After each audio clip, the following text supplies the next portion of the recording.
So a very warm welcome to all of you.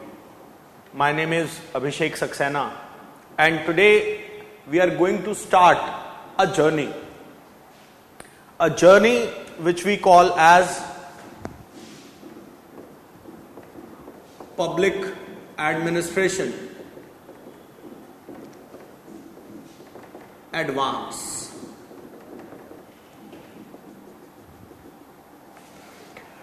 So a lot of you might be wondering what do we mean by Public Administration Advance, right?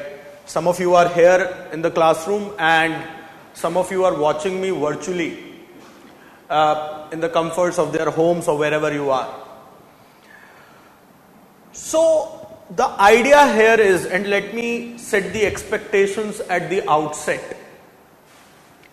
When we look at advance, what is it? I mean, that is advance because the syllabus is something which is already given to you, right? The syllabus is very much there as part of the initial description which the UPSC gives you. Many of you are now so-called veterans of this examination, right? Is it going to be your first attempt? Means written? No, not yet. Okay. So at least some of you, or rather many of you are looking for something different when it comes to advance. Let me tell you that while we study as part of foundation, as part of our regular revision, certain standard material and we develop the understanding of the subject, the advanced aspect is largely nothing new. Yes, there are going to be certain new things that I am going to teach you, but those new things are in relation with whatever you have already studied. So it is just the final sort of a polishing that is required. So the purpose of this advance is that polishing. Also, the idea is that in the span of 2023 classes that we have, we are going to provide a holistic plus effective revision. When I say holistic, you all understand, right? That means covering the entire syllabus, touching upon the syllabus. When I say effective, I mean certain high yield areas. The high yield areas would entail areas that have been repeatedly, consistently touched by the UPSC. Along with it, we are going to do some answer writing practice and we are going to look at PYQs. Okay. So the mode is that since all of you are not ab initio or rookie students, I'm not going to get into much of a dictation mode. The idea is going to be fairly interaction, right? Those of us who are online can actually use the message box to interact and later in the mentorship. For the answer writing part, I'll give the directions. Just wait on that. Okay. So that is going to be the modus operandi. Also, you have a session plan with you, right? The session plan is tentative. And by that, I do not mean an escapist tentative here. What I mean is that whatever is there in the session plan will be touched upon, yes, but there will be more. As in, you will find that dedicated sessions related to second ARC have deliberately been not mentioned in the session plan, but we will be looking at second ARC very exhaustively. Because I know that a lot of you have just covered the summary and have not gone through the second ARC. When we talk about advance, the idea is to build perspective, interlinkages. Right? For example, if you look at the topics of the day, the topics of the day are meaning, scope, significance,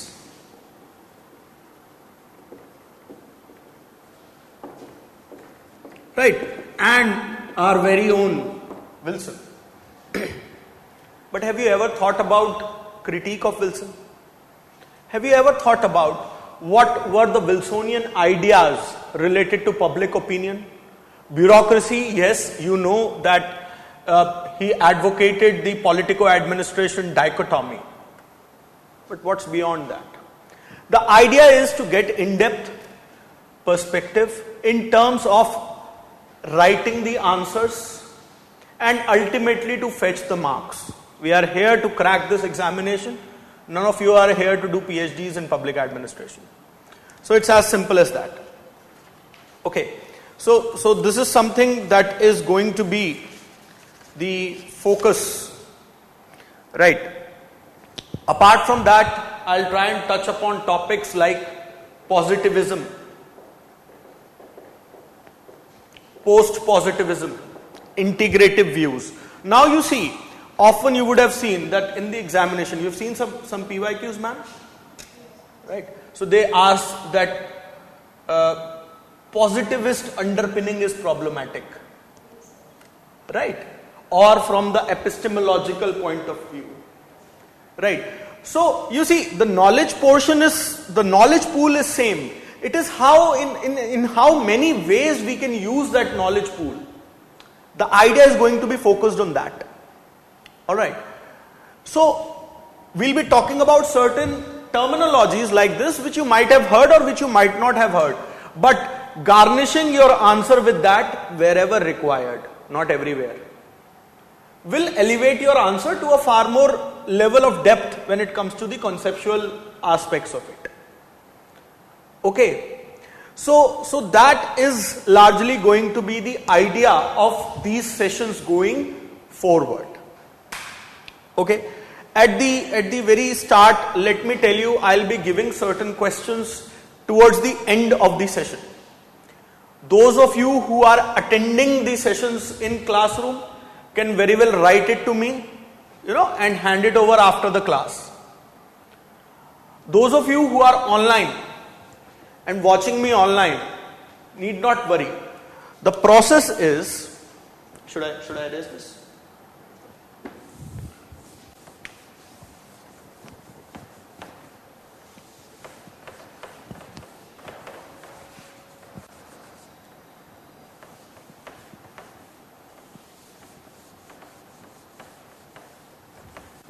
The process is simply that you have to write the answers on a piece of paper and use a scanner using your mobile phone, make a PDF and send it. Send it how?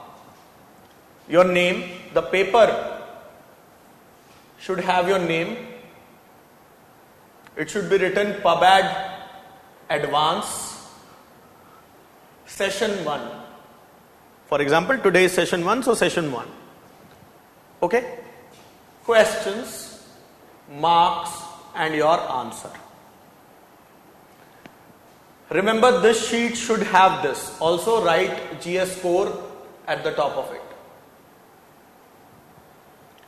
And then you have to email it to abhishikh@basics BASIX.in. Do note down this email ID, right? And the CC should be done at, so this is going to be the 2, the CC is going to be test series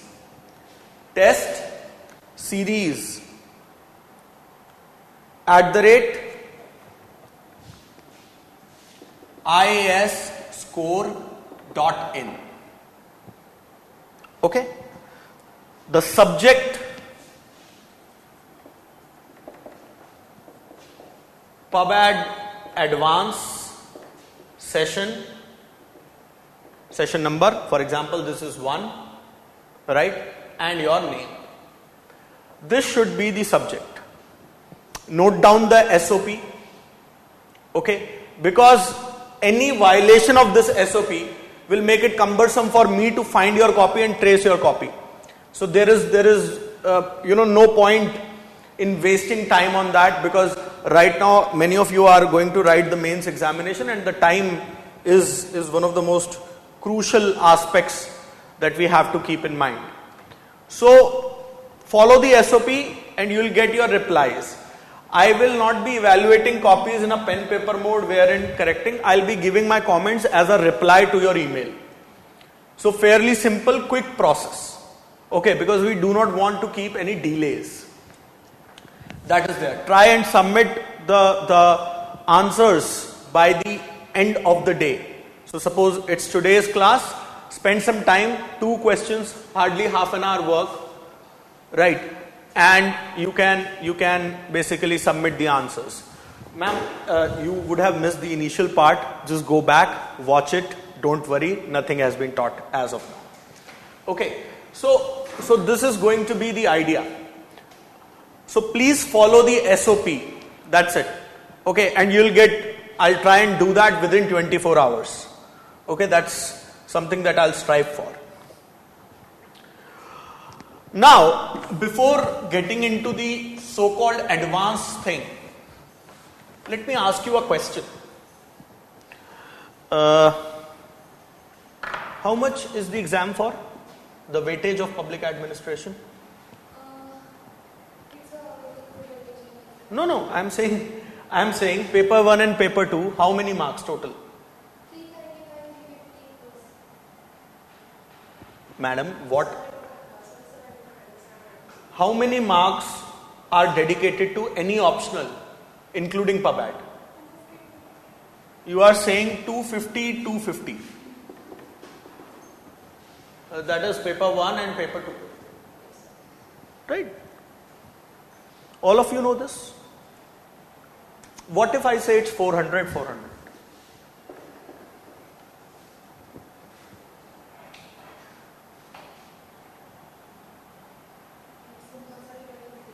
You are writing mains this year? What about you? Okay. You see, that the question paper, and this is the part of that advanced perspective that I want you to build, because this examination is not about knowledge. If the knowledge was the only thing that was needed by UPSC, they could have hired professors and PhDs directly from the universities.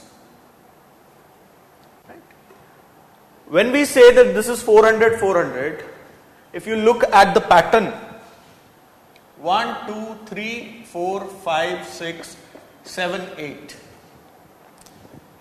Right? Till now this is the pattern, so we'll assume that this is going to be the pattern going forward, unless the Unpredictable Service Commission comes up with a surprise. Okay.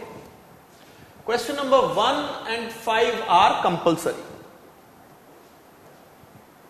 Every question is 50 marks each. So 8 5s are 40, 400 marks. Right? That means each paper is of 400 marks, but you have to attempt 250 marks out of it. Right? Now you must be thinking that this chap is stupid. Why is he telling us all this? This is something which is written in the instructions. But I'll try and defend the stupid tag for a while. The idea is that while question number 1 and 5 are compulsory, out of the 2 sections, we have to attempt 3 other questions, at least 1 from each section.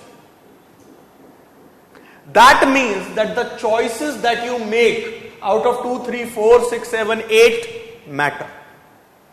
And if you will analyze the previous year's questions, you will find that the topics that are there are generally asked as part of one set.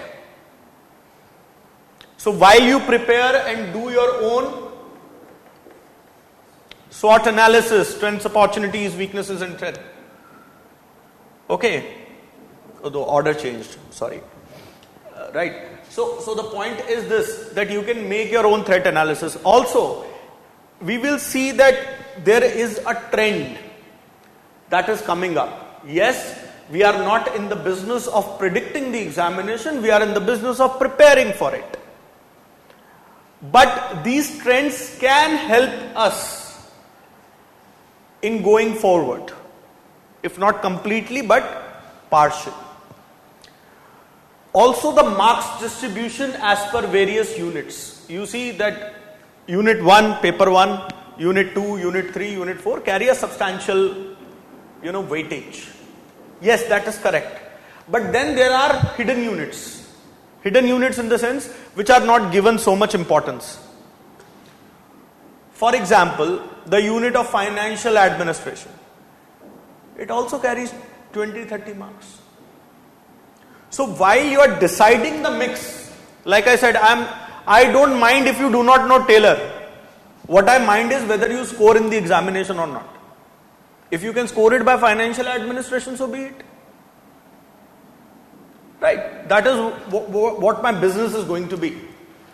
So we are going to see the trends of paper 1 and 2 unit wise, and then we'll get on with the topics. This is important because along with the trends, I will be highlighting the high yield areas for you, because many of you who are writing mains will have to revise it as well.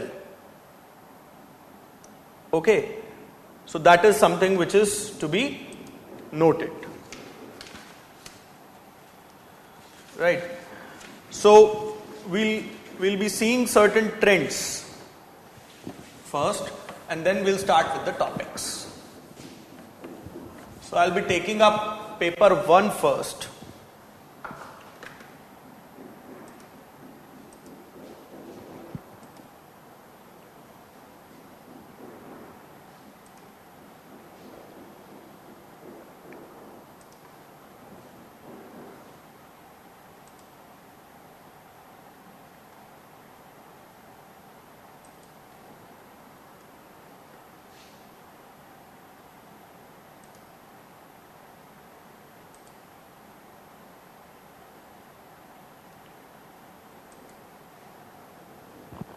Okay. So when we look at paper 1, unit 1, that is the unit of introduction. And I am basically scanning the question from 2016 onwards. So 2016 to 2023. 16, 17, 18, 19, 20, 21, 22, 23. 8 years. If you will look at the total, it is about 140 by 8 years. That means 20 marks. Paper 1, Unit 1, average. Please understand, PubAD is a dynamic subject. When I say 20 marks, that means that the fulcrum of the question, the weight of the question lies in Unit 1. Not to suggest that you cannot use NPA, NPM, good governance elsewhere. Right. So please keep that thing in mind. And largely, if you will look at the high yield areas, it is either regarding meaning, evolution, okay, largely it is meaning, scope, significance, evolution, and the Wilsonian vision.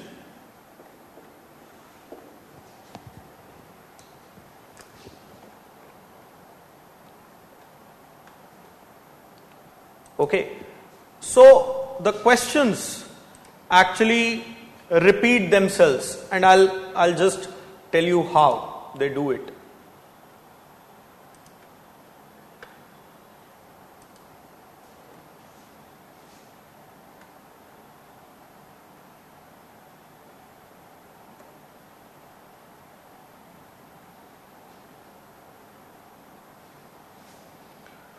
And this is discarding the part of NPM, right, and all that. If you take it and include the paradigms as well,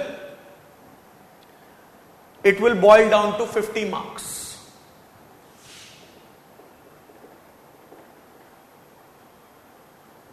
that is NPM, etc., etc.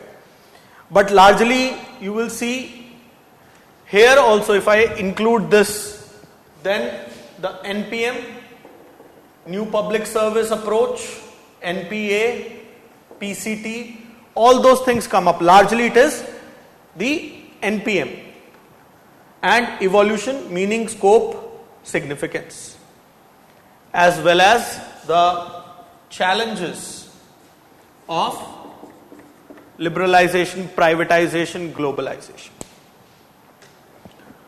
Okay, so that is the larger remit of Unit 1 introduction. Next, let us take up the unit of administrative thought.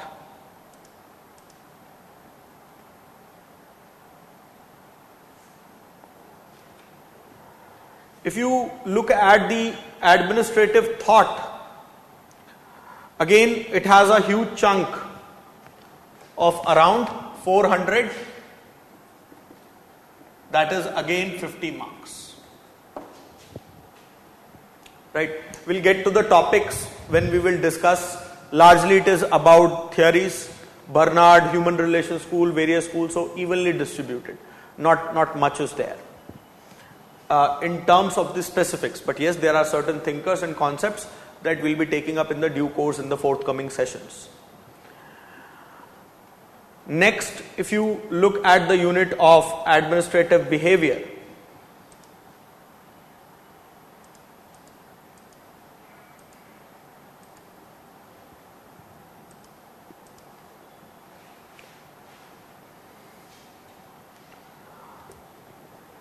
the average is around 30 marks.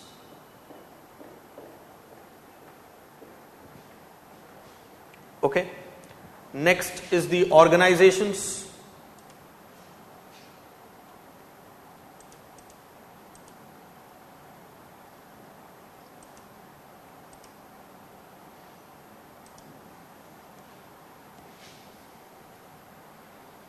Roughly it is 25 marks. I hope you understand that I am giving the approximate round figures as estimate.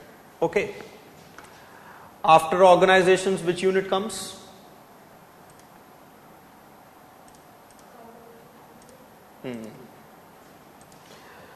Accountability and control.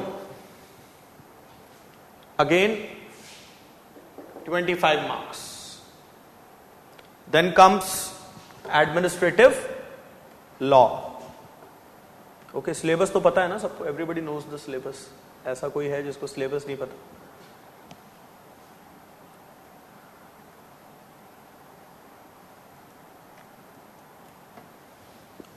$20 marks. Now, before moving forward, you see, Unit 1, Unit 2 are roughly comprising the 40% of the weightage. But this 40% of the weightage is not concentrated. You will see that the questions wobble between 1, 2, 3, etc. So smartly, if let us say I am a law student, or I am good in administrative law, but I am not very good with thinkers, I can offset that, can't I? There are compulsory questions, 1, 5 that everybody has to do. But the choices that I make, because generally you will see that the questions are bunched.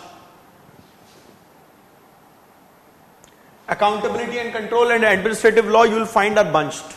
One will be a 20 marker, other will be a 15. This is how the paper 1 is there. Right? In paper 2 you do not have a 15 marker. You either have a 20 marker or a 10 marker. Right? I hope this aspect is clear. Okay. So smartly, where your strengths and weaknesses are, you can at least better manage this. Okay. So that is something which I wanted to bring about. Next is the CPA, Comparative Public Administration.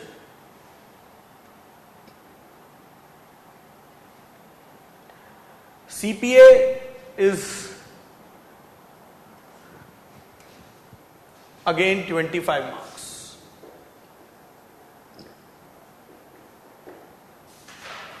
Rigsian point of view, current status of comparative public administration and certain abstract areas. Okay, let me give you an example of a PYQ. So this was asked in 2020. The question states, administrative ideas must be seen in the context of environment in which they develop. So the ecological approach, anybody who does not understand anything can point it out. I am assuming that you all have done your foundation and the basic studies. So when I say ecological approach, you know what I mean. Okay. Administrative ideas must be seen in the context of environment in which they develop. In light of the above statement, examine the influence of NPM and ICT. NPM, New Public Management, ICT, Information Communication Technology, on the comparative study of administration. On the comparative study of administration. So this is a kind of an abstract question which involves more than one topic. But the focus remains on the CPA. Now, in such questions, what you have to do is that the theoretical thread will be of CPA, but the contemporary thread will be of NPM and ICT. Because CPA, if you look at, yes, it is a paradigm that we talk about when we look at Golembowski, Nicholas Henry, etc. But we'll also have to examine that CPA has been there even before it was a paradigm, because Wilson talked about comparative studies. Right? So these kind of interlinkages need to be built. CPA, when the thesis started on CPA, they gave credit to Wilson because he laid the foundations. The systematic study in a comparative sense. So, the basic conceptual thread will be CPA. It will be decorated with NPM and ICT, thereby justifying the ecological approach. Obviously, it can include DPA. If you look at, good point. If you look at, okay, here. CPA, DA, right, and NPA. What is common in them?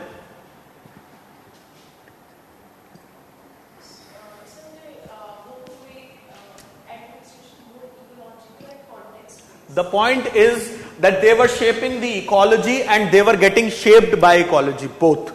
Also, interestingly, if you look at the timelines, both are happening between 1950s, all of them are happening between 1950s and 1970s. It is just the lens which is getting different. Right? क्या ये किसी को पता था पहले से?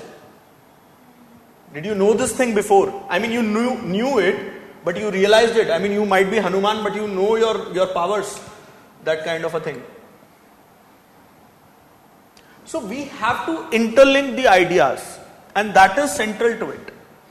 Okay, so going forward with our description. Regarding that particular question that you brought about NPM and the ICT with the CPA.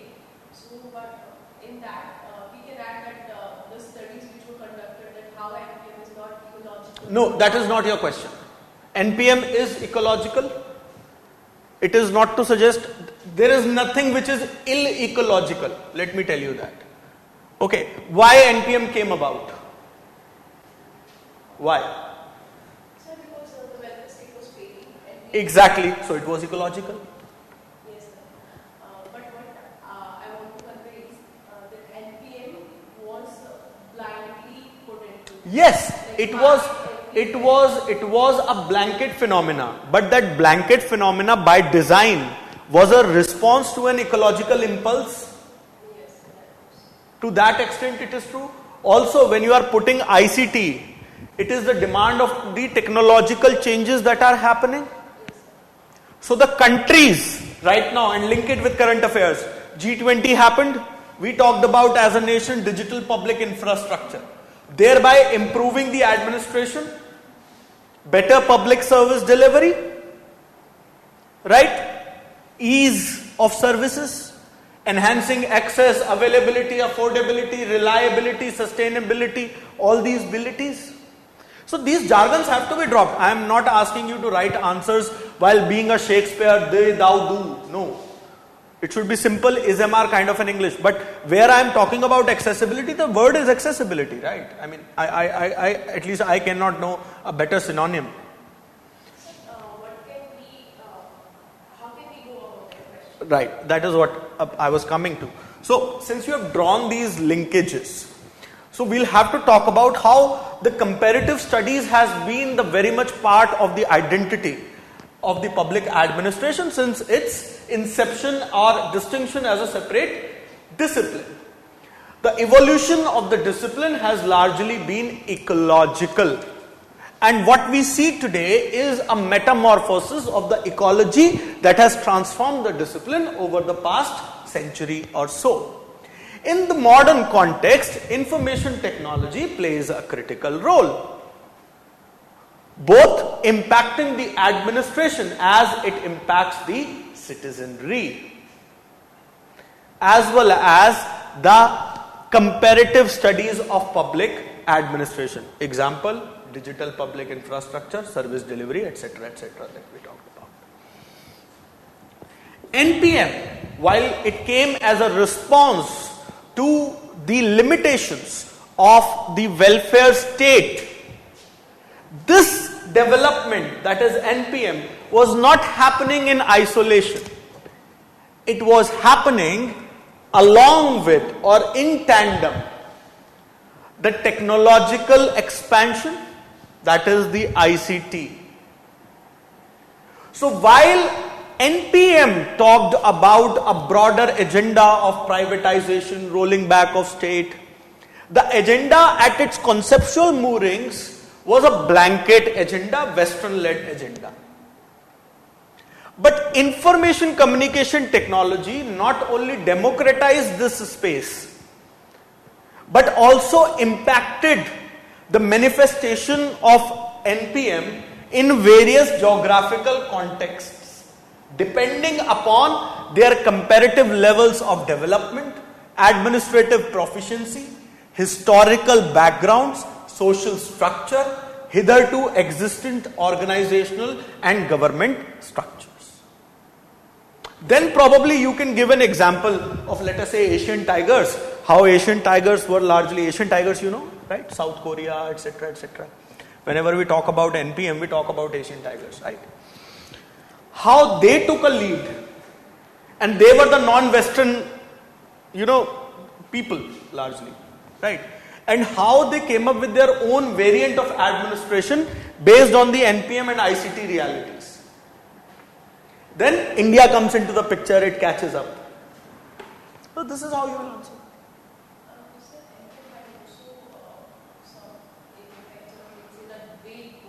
Yes. They lagged behind. So while we are talking about who moved ahead, we will also talk about lag behind. African nations, Sub-Sahara, Latin America, basically global south that you are referring to. You can refer to that. And hence the administration there continues to remain corrupt, despotic in nature. Still increasing the need of NPM. But NPM will not come alone, because this is an ecological reality. It will have to come up with transparency, accountability, etc. to succeed as a via media for administration. So these interlinkages matter. Okay. Should we move forward? So this was your talk refresher for CPA. Okay. After CPA comes which unit? Development dynamics or development administration. Now, if you look at this particular unit,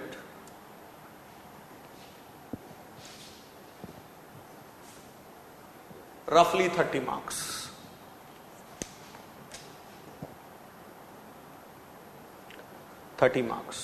After DD, you have which unit? Personnel administration. Very good. Public policy is unit number?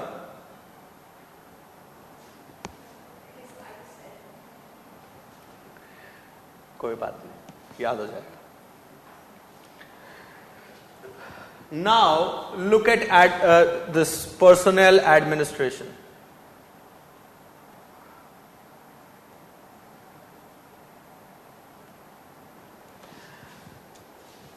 Roughly 40 marks. Now you must be thinking, yeah, personnel administration 40 marks, I never thought it like that. But it is there. So while preparing, for example, in 2023 alone it was 40 marks, exactly the average. I can read out the questions. Instead of conflicting, the employer-employee relationship should be of one mutual reliance. Explain, a 10 marker. In career advancement, civil servants are necessitated to political superiors, and hence the phenomena poses a challenge for the civil service's neutrality. 15 marks. Training is not a short affair. Rather, it's a step-by-step process of developing skills, habits, knowledge and aptitude.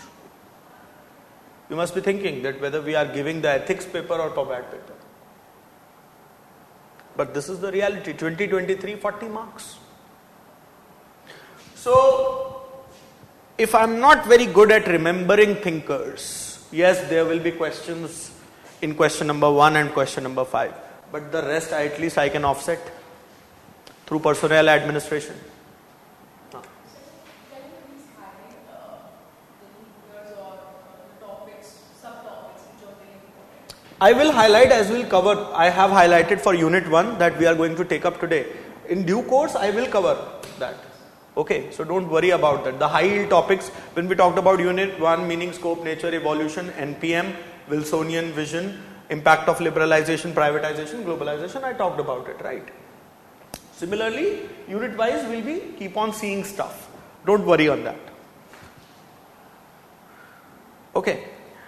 So after personnel administration comes public policy.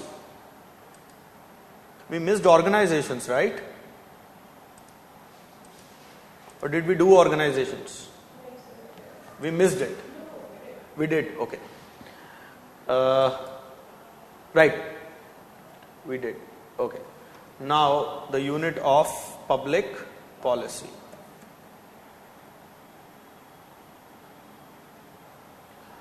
Interestingly, you will find that most of the questions are 10 or 15 markers. And the yield is about 25 marks again.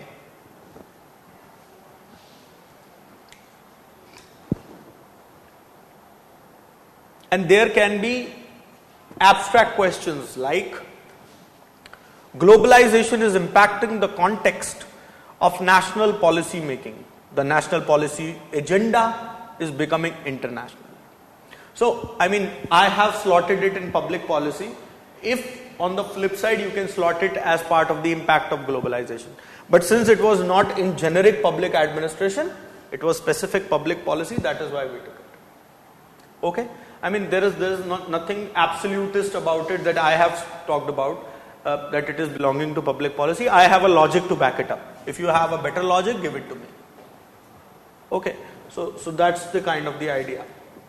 Okay, after public policy, we have the unit of, which one is left? Techniques for administrative improvement. And here you will find generally 20 marks, 15 to 20 marks. Generally a 10 marker or a 15 marker is there.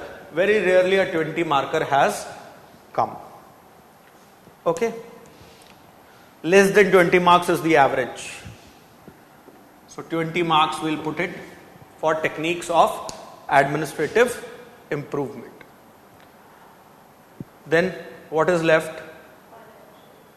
Financial management. Rather administration. Financial management is paper 2. Okay.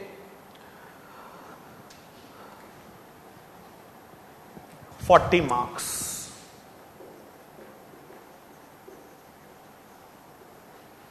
$40 marks. Huh. Okay. The difference between financial administration and financial management, right? This is the question. Do you know the difference between administration and management? You have your answer. So the point here is, look, while we are looking at financial administration, we are, and I'm telling this from a very practical sense, we are looking at the conceptual moorings. That what is a budget, what is an audit, different types of audit, what leads to what, and what are the benefits, challenges, advantages, etc. While we are looking at the financial management, we are not just looking at the theoretical part, we are looking at the implementation part, more. Also, when we look at the financial management, we are talking about paper 2. So there is a silent Indian here. Okay? So while we talk about financial management, for example, if I talk about budgeting is something that I talk about in this also.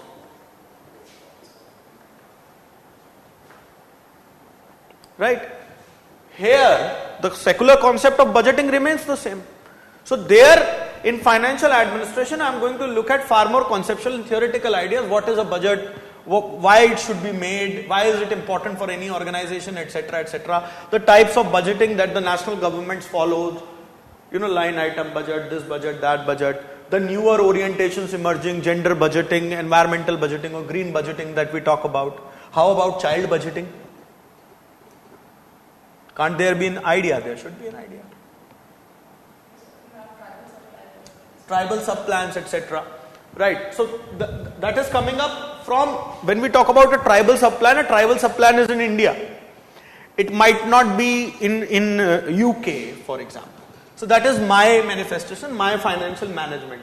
But the principles of the administration remains the same. For example, if I am talking about as part of Mission Karam Yogi, the transformation from rules to roles. This is the agenda, right? Am I saying that the bureaucracy should not have the rules? Am I demolishing the edifice of the rule-bound Weberian bureaucracy? No, I am not, right? But I am more specific in terms of roles, in terms of the outcome orientation. So that doesn't change the fundamentals of the bureaucracy and how the government has been arranged or functions or structured. Right.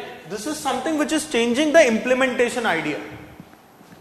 So that is precisely the difference that will come in financial management and financial administration. So you mean to say that financial administration is maybe one of the principles that you follow? Ideally, it is about principles, but the questions are not like that. Questions will be hybrid. For example, if I tell you, emphasis, and this is 2021, a 20 marker. Emphasis on cost control and reducing public expenditure has diverted the focus of the government budgets from the basic objectives of reallocation of resources, bringing economic stability and promoting social equity. So this is what school? This is socialist school, socialist view of budgeting, which is talking about that the budget is an instrument of resource allocation or resource redistribution to bring about equity, etc., etc. Whereas if we look at it from the NPM lens, the picture completely turns. So you understand, here we are talking about the theory part. Got it? People who are watching us online, do they have any queries? Okay, there are so many messages.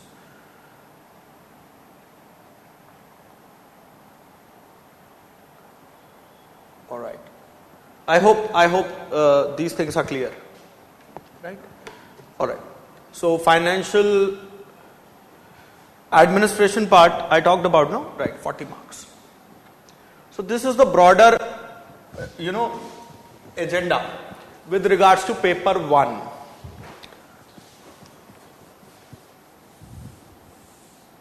Now, what I'll do is I'll start with some, concepts that we have to take up. And if the time permits, we'll take up paper 2 today, or when the paper 2 portion will start, we'll take up paper 2 like this. Okay?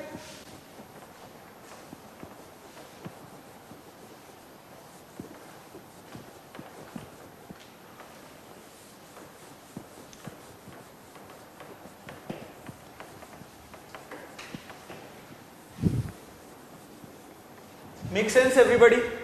Make sense? Any doubts whatsoever? No. Okay. So, while we were discussing the Unit 1 and today's topic in your schedule is talking about meaning, scope, significance, and Wilson. Right? We'll be looking at positivism, impact of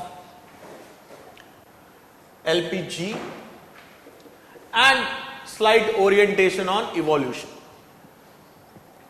Okay, so this is going to be my broad agenda, right?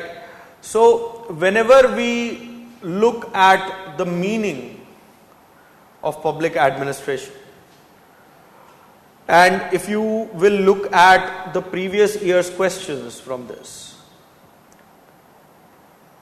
you will find that more often than not, a statement is given.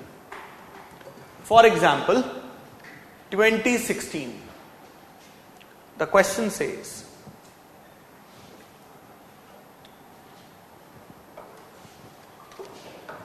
thank you. Public administration is the translation of politics into the reality that citizens see every day. Donald F. Kettle and James W. Fessler. Okay? Then cut to 2018. The scope of the discipline of public administration is determined by what an administrative system does. Does it mean that the scope of the discipline is boundaryless? Right. So does it mean that the scope of the discipline is boundaryless? So that means it is boundaryless. No. To an extent, that is what the perspective and the analysis, the question will actually talk about. Can it be boundaryless? No, it cannot be. It has to be. Then as a solution we say it is contextual or ecological. It is never boundaryless. If you want to find the boundaries of the administration, look at its ecology. So often statements like these, right? One more example, 2019, and remember the 2018 question. Public administration is constantly being reinvented because it is contextual. There we were arriving at ecological through a deduction. Here we are backtracing the ecology. Right? So in questions like these, you see, very important thing is, how do you manage the question? I mean, the information part is there with you, right? The information part is very much there. But if I can draw a timeline,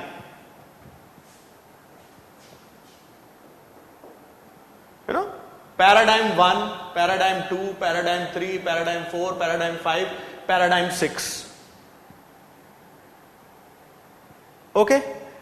And write briefly 3 words, name that paradigm, 3 words about the characteristics of that paradigm and ecology, which shaped this.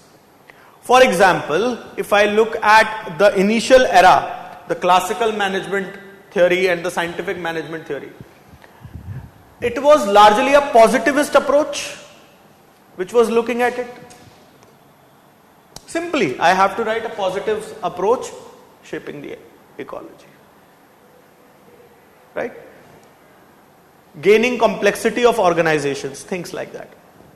So if I draw this number line and simply label it, immediately the examiner will see this and he or she will know that I know. So it's tricks like these that will help you fetch more marks. Easy, simple stuff, right? Nothing complicated. Also, if you want to use, this is general paradigm, right? If you want to use, let us say Henry, Nicholas Henry, or Golembi whiskey, then you can talk about the locus focus. Right? Right, locus, focus, locus, focus, locus, focus, like this.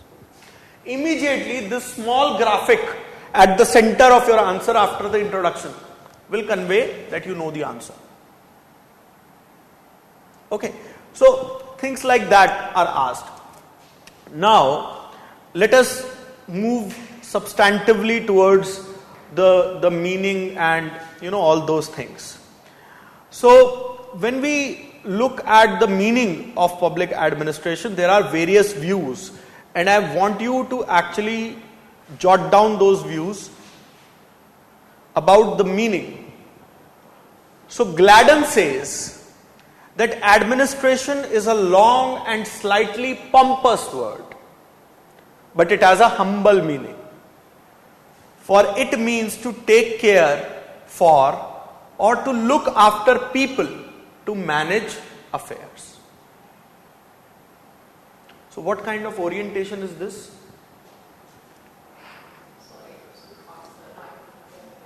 Okay, I'll repeat again. Ian Gladden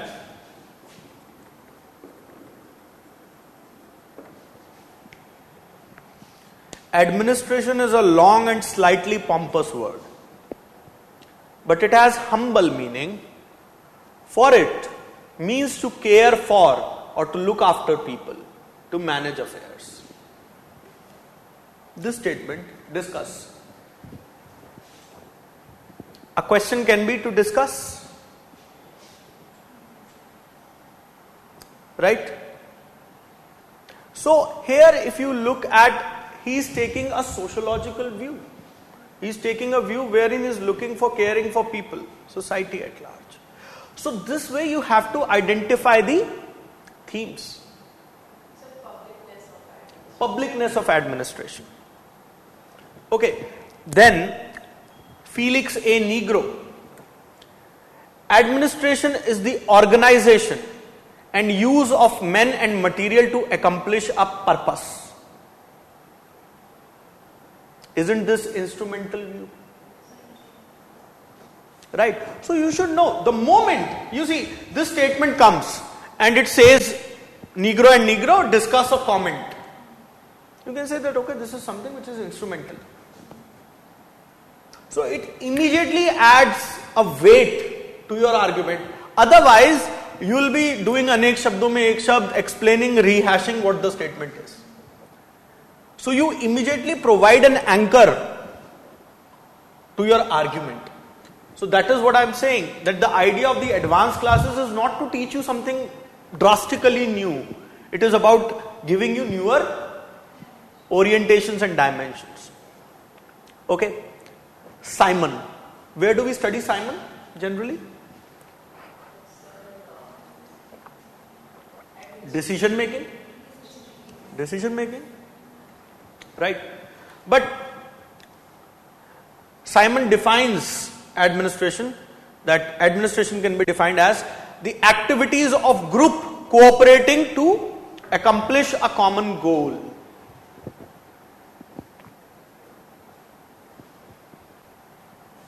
Common goal. So what do you infer from this statement? What kind of a view is he taking?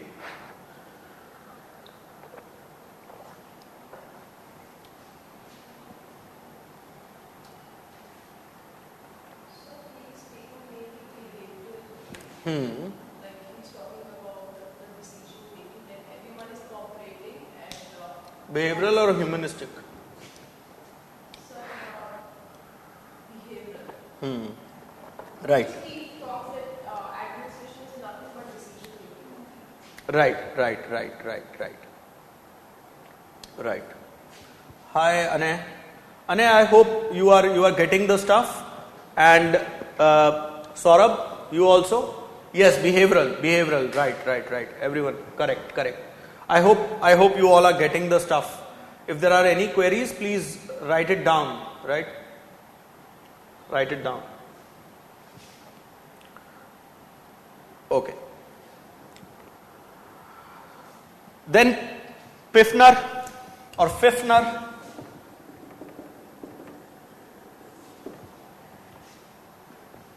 Administration is the organization and direction of human and material resources to achieve desired goals. Now, which view is this?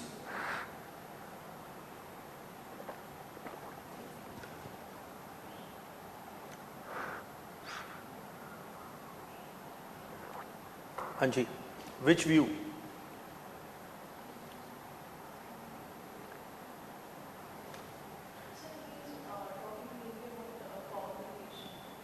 Talking mainly about communication.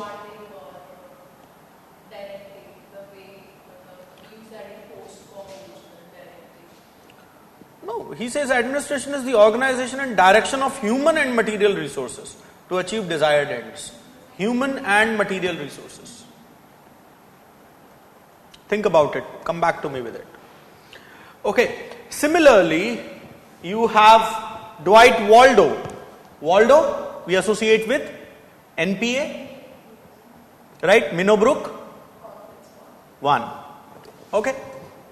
So, why you must be thinking that why am I repeating all these things which are so common knowledge amongst the students of public administration? Because it reinforces the learning. So, Waldo says that administration is a type of cooperative human effort that has a high degree of rationality.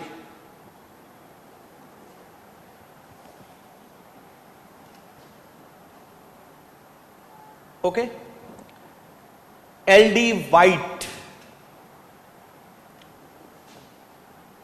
L.D. White says, the art of administration is the direction, coordination and control of many persons to achieve some purpose or objective. Okay. So with these views, if you think the meaning of administration, it can be derived from multiple aspects. It can be looked at from multiple angles. Yes, ma'am.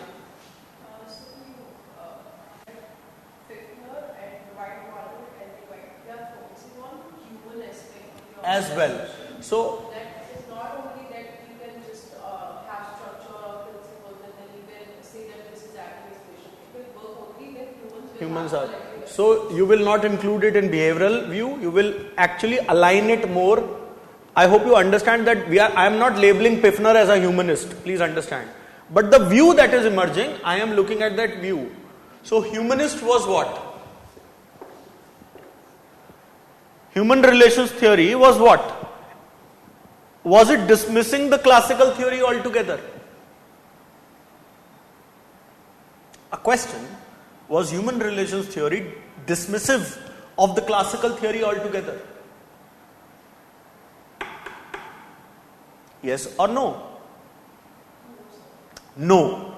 Because it kept the ideals of efficiency, merit, effectiveness there, but provided or added another layer of a human aspect into the organization. So it was an improvement over the CMT, but it was not a negation of CMT. Whereas when we come to NPA, NPA will be very highly critical of the CMT, etc. and all those things. Anti-hierarchical, and because it demolished the very basics of the administration as it was envisaged by the CMT and other, up till behaviorals we can say. Sir, NPA maybe wanted to transform the bureaucracy or transform the style of the function. It wanted to transform the administration, not just the bureaucracy. But the agenda was vague. And that is why the threat which the classicals were feeling, that oh my god, the classicals and the purists who were loyal to the then predating pre-NPA view of public administration were thinking that oh my god, NPA is such a threat to public administration. Whereas the cheerleaders of NPA were thinking oh my god, it's going to be a revolution, the whole scene is going to get transformed, etc., etc. But neither happened. Sir, when NP talked that it is anti-hierarchical or anti-technical, in anti-technical they rejected the structure of principles, and in anti-hierarchical they just wanted that hierarchy should not be so long or so. No, it was not just about the qualitative aspects of hierarchy. It was both the qualitative as well as the quantitative aspects of hierarchy. They were mainly rejecting the scalar change. Yes. They were merely critiquing the principles as they were working because they were not giving the results. Okay, it was, see, remember, nobody is talking that you demolish the structure as it is.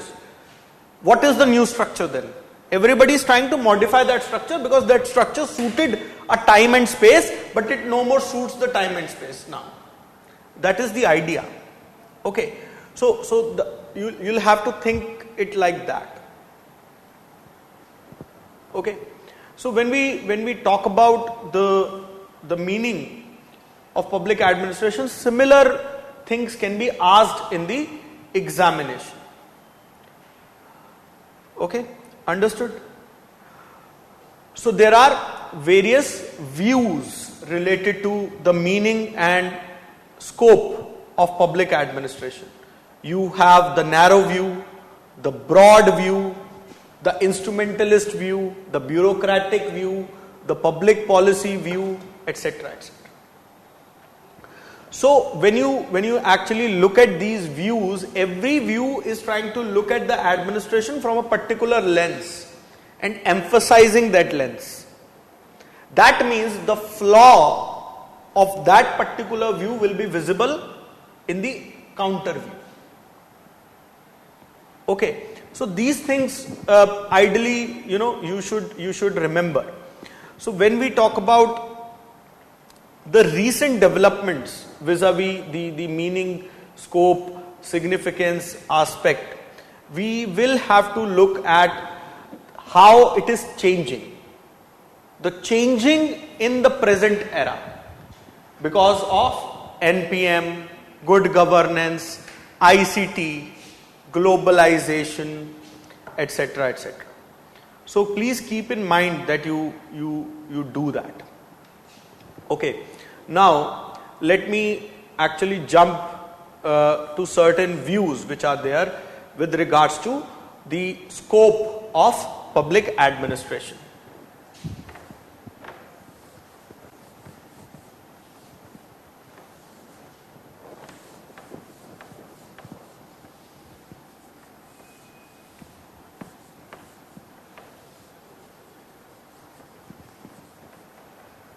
Because the question is hardly going to be, in state PCS they do ask some question on the meaning, but largely it's going to be a composite question on the meaning, scope, significance.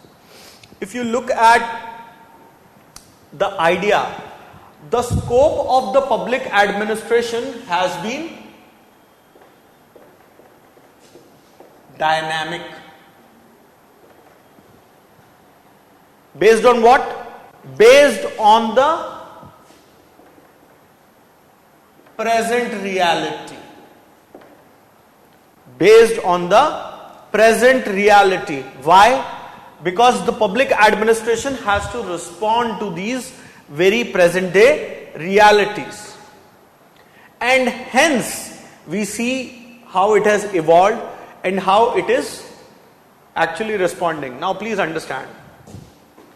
This is the administration and you have the societal reality, which is basically shaping the ecology of this administration. So the more complex the societal reality is, the more complex is going to be the administration or not. Right? So it has to keep in sync with the dynamic nature of the societal reality or the ecology. The moment that sync breaks, the administration comes in crisis. Okay? A good example would be, you would have seen that the tools of the fourth industrial revolution are emerging. 3D printing, blockchain, right? Your artificial intelligence, things like that. So the moment they are emerging, you see the administration world over. There was a conference at Bletchley Park, UK, about AI. You know what's the history of Bletchley Park?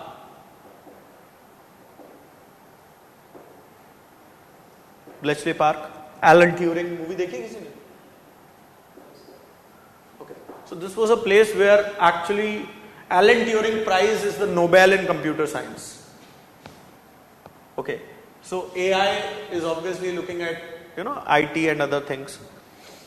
So here the German Enigma machine codes were broken. So Bletchley Park is famous for that. Well, not digressing from the issue at hand. So the idea is that now the governments are actually racing to regulate AI, to come up with frameworks. हो रही है ना, बातचीत हो रही है. In India also there was a conference which was held in Bengaluru. So the point is, imagine a parallel reality where the state is actually not moving in this direction. Then what will it lead to? It will lead to anarchy. Because AI will grow. Either we can be a Kim Jong-un and we can build an iron curtain, right? Or if we are to live in an interconnected world, the governments will have to be responsive. Okay, so with regards to scope, it should carry certain features. The features are that it should be based on democratic values, power sharing and openness. Basically, public administration in modern era, the meaning, scope and significance of public administration in the modern era. It should be based on democratic principles, power sharing and openness. And the administration should also reflect these values. Otherwise, what will happen? There is going to be again the same thing, a desync. You are not writing, why? Okay. Understood? Any doubt? Any doubt whatsoever?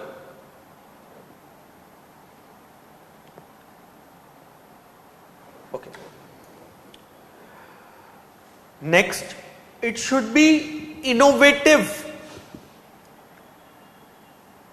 and prompt, because the situation is dynamic, complex. So no single paradigm can be relied. So you see, tomorrow if there is an emerging challenge, the government might not have the in-house expertise. So they will contact people. Also, the prevailing paradigm of governance, good governance, is about an interaction between state, market and civil societies. Right? So they call on experts. COVID-19 happened. So it was just that the government doctors were working and the private doctors were merrymaking. No. Everybody was working in concert. While a private institute, a private body like Serum Institute of India, etc. were working, so was CSIR. Okay. So they have to be innovative. The timely response should be there. Otherwise, it will again lead to the delegitimization. Okay. So not just the policy making, they have to be collaborative, but in policy implementation as well.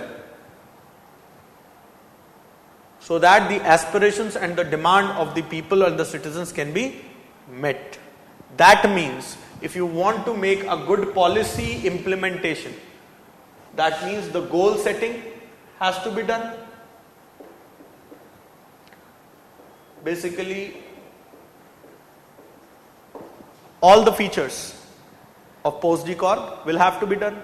So can we say that when we talk about this Gulick and Arvik, right? Postdecorp, Gulick and Arvik or Fayol? Postdecorp is given by Gulick and Arvik or Fayol? Gulick and Arvik. So that means that the classical thinking is still very much present, but in a newer avatar.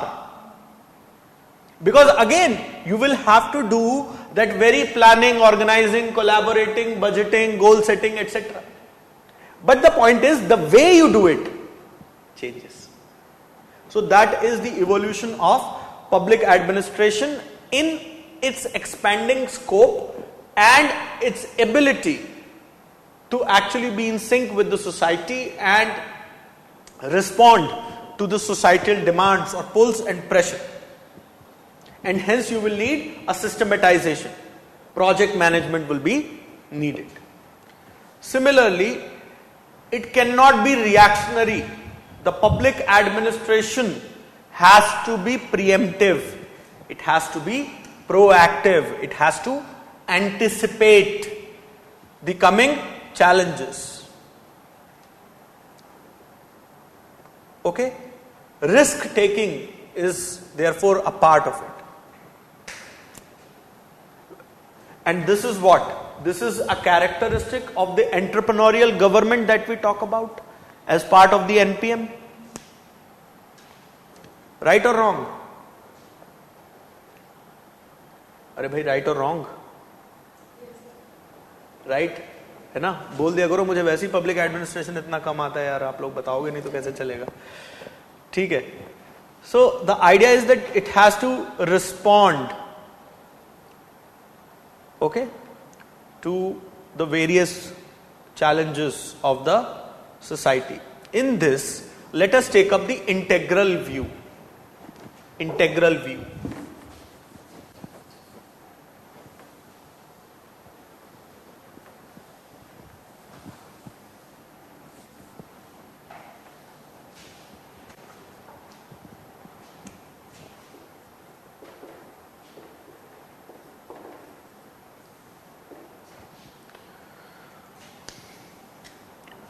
That means that public administration is the total, it's the summation of all the activities undertaken in the fulfillment of public policies.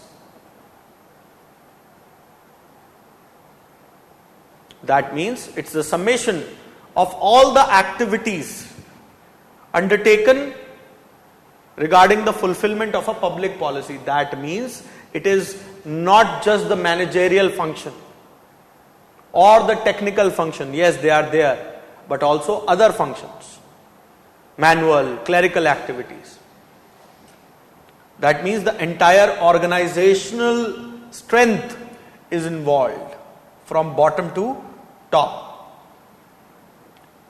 So all the activities of the government, whether they are performed by executive, legislature, judiciary, all the branches.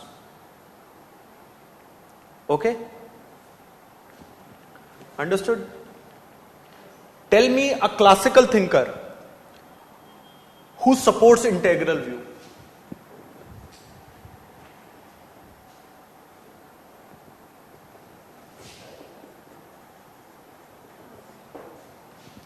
Fayol.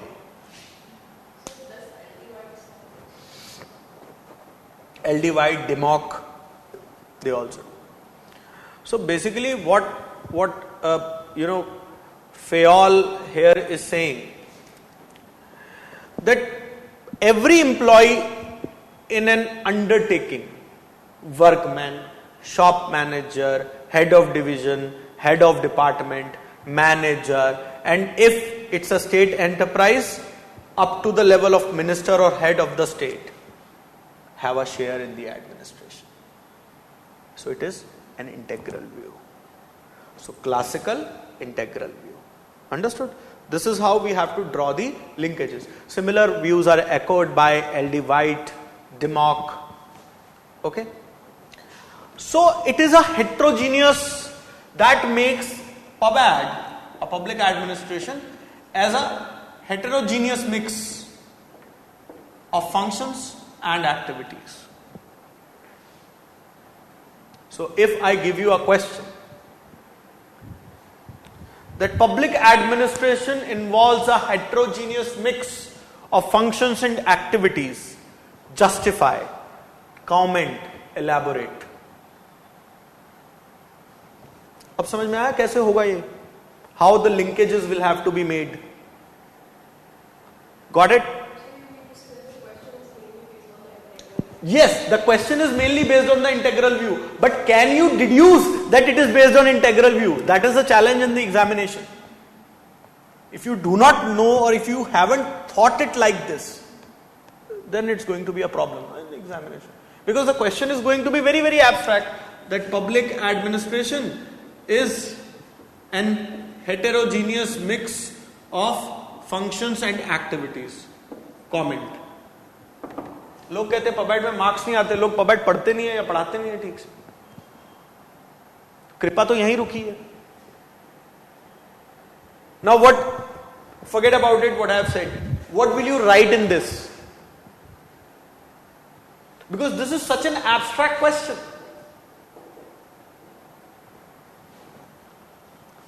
Got it? But the moment you will support it with the integral view, immediately, first you have defined the periphery of your answer. The moment you can pin it up or hook it up with integral view. Okay, so the moment you do it, your scope gets defined, very, very defined of your answer. You can draw the example, you can quote Ldivide, Dimmock, Fayol. So एक hit picture के सारे ingredients हैं, hero heroine भी आ गए, कहानी भी आ गई.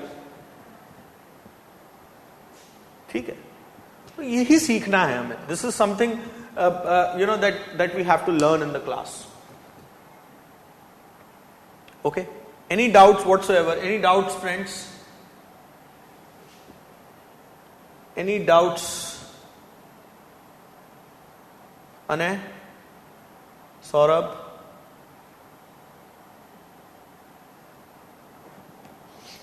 Any doubts?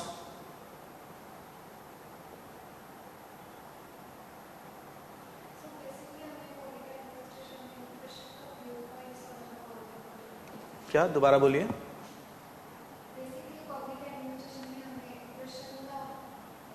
Yes, question decode करना बहुत इंपॉर्टेंट है.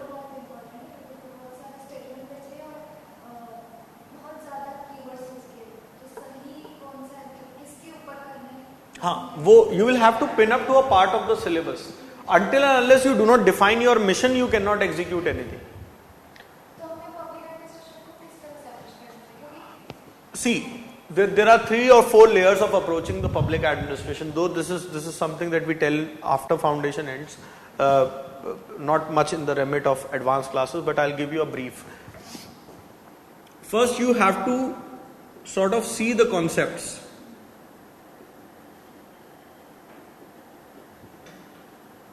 Right, and then you have to make the interlinkages.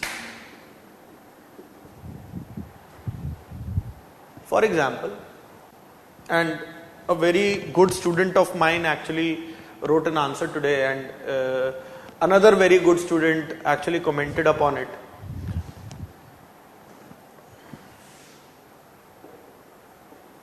Politico-administration dichotomy. Where do you think Wilson took it from? Or can you find a similar example somewhere else? When you look at Haji, kya? Theory.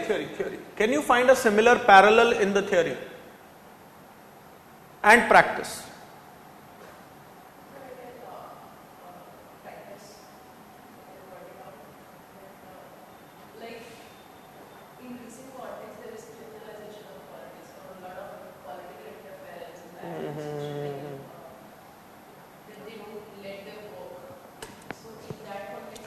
No, criminalization or bureaucratization of politicization of bureaucracy, all those things are the practical manifestation of the ills of the dichotomy. But we are well aware that the dichotomy as a postulate has been replaced by the fusion. Right. So that is what you are telling me is the ill effects of the fusion. Yes, sir. Right. I am not talking about the ill effects. I am talking about the dichotomy where it as it exists between the political and the executive or the implementation arm. If you look at the second ARC, it recommends separating of the policy functions and the implementation functions. Why? Because often the policy framers and the implementators are the same set of bodies. So they suffer from a tunnel vision syndrome. That whatever they think is right. Okay. Also, if you look at the various boss which were there, gang boss, this boss, functional foremanship, there also this relationship exists, dichotomy. You have a supervisor and you have a subordinate. Their functions are distinct. One reports to other. When you put this in a democratic context, what? The functions are divided but one reports to other. Sir, in that context, Taylor also puts in. Taylor, that is what I am saying. Functional foremanship किसका principle है? मेरा थोड़ी है, Taylor का ही है. ठीक है. Like he separated Planning and execution. So you can find this in Taylorian philosophy as well. And the practical example I told you. So the Wilsonian CMT or SMT and the contemporary public administration, you will find the hues everywhere. So whenever you talk about relevance of Taylor, whenever you talk about relevance of the dichotomy principle, in spite of the fact that yes, fusion is the norm, but still in certain areas dichotomy should be there. Okay, so whenever you look at NPM, the execution comes in the private realm largely, right? But when the execution is coming in the private realm, is it a complete relegation of responsibility on part of the state? No. The state makes the rules. The state regulates. So here the state comes, then the state will come here. The administration which will be here will be just a overlap and the majority is being implemented by private. But the accountability is there. So that is how it is dichotomy in manifestation in NPM.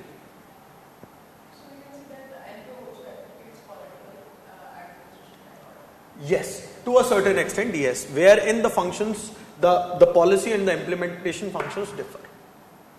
Yes. Okay, ji. Understood? Next, let us take up the managerial view.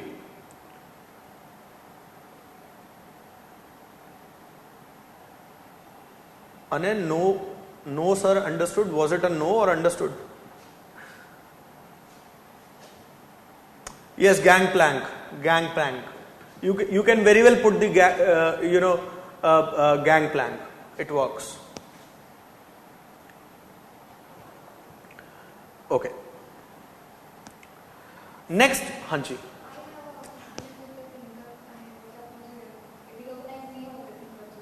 होंगे जो basic syllabus में है वो है. Interlinking तो आप कहीं से भी निकाल सकते हो. अभी मैं और मैम बात कर रहे थे तो we brought it and we extended up to NPM, right. It's how well you link. So the idea here is that you have a defined resource pool, okay, and you revisit that resource pool again and again, revise. So you will yourself start seeing the similarities. Just like at the start we talked about CPA, NPA and DD, development dynamics. So we could draw the parallels, right? So interlinking will come. Similarly, if you will read the personnel administration unit paper 1 and the civil service unit paper 2, you will find the interlinkages. When you talk about conflict resolution, even the second ARC mentions FOLE. So there you can use the FOLE's integration strategy. Okay, so this is how you will have to go about it. Next is the managerial view.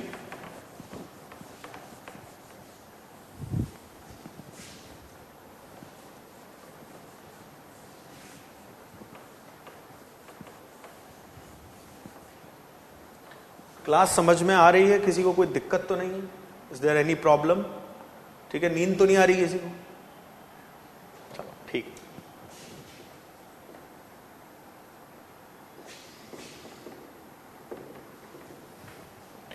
Managerial view.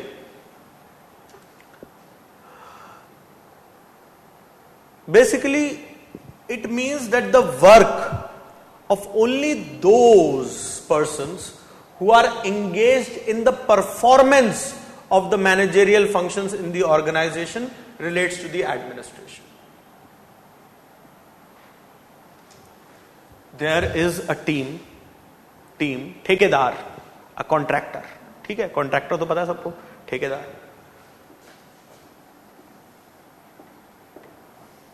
And then he will have further, बेलदार. बेलदार पता है? The junior partner of ठेकेदार, right? One is responsible for creating beams, other is responsible for, let us say, bricklaying. And then you have the masons, mistri. So the managerial view says that the work of only those persons who are engaged in the performance of managerial functions. That means only this is administration. Integral view was saying that all of it is administration. You understand the difference? समझ में आया ये? पढ़ा हुआ है ये पहले? लेकिन अगर if you are looking at this, then you'll have to understand that these things can be used. Okay? So they are merely the foot soldiers, but it is these people, the administration, and we are talking about the managerial view which defines what administration is according to it. These people help in running of the organization and achievement of the objective. So their role is into planning, organizing all the activities. So who do you think are prominent scholars subscribing to the managerial view? Link. मैंने अभी बोला, into planning, organizing, coordinating, staffing. They are recruiting this staff. Gulik and Ervik हो गया ना अपने आप. Similarly,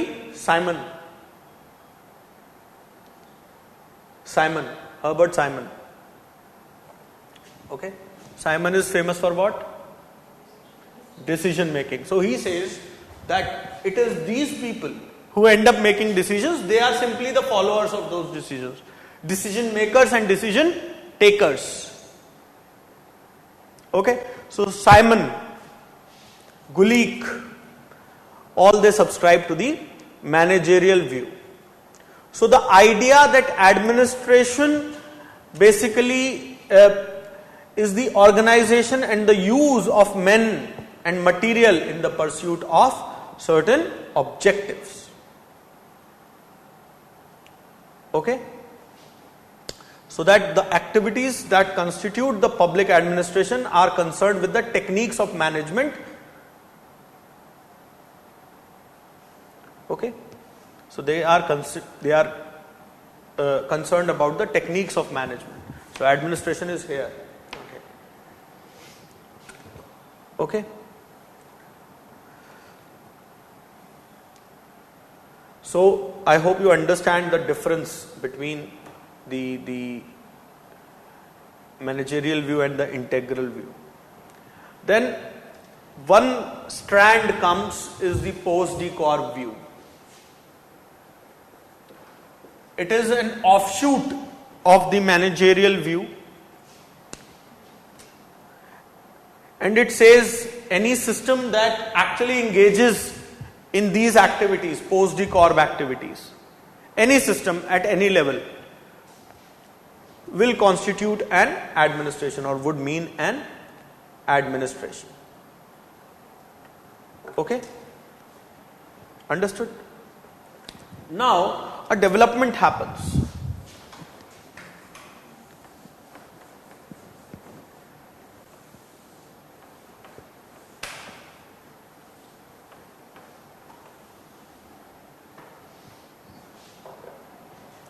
I hope everybody is understanding this. Yes, Ane Gulik Gulik.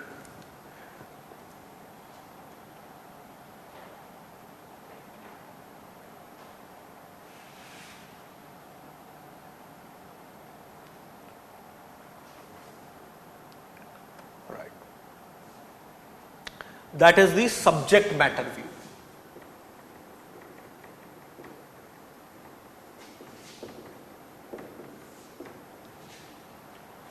You see, for a long time, especially during the CMT, SMT era, it was thought about that the administration is largely about the post-decorp activity.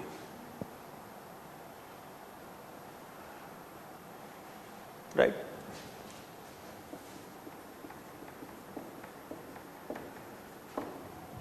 But gradually the thinking emerged to change. The thinking changed that earlier which was thought to be the core is not even the most important part. These activities were labeled as housekeeping activities. That means routine running, routine maintenance activities.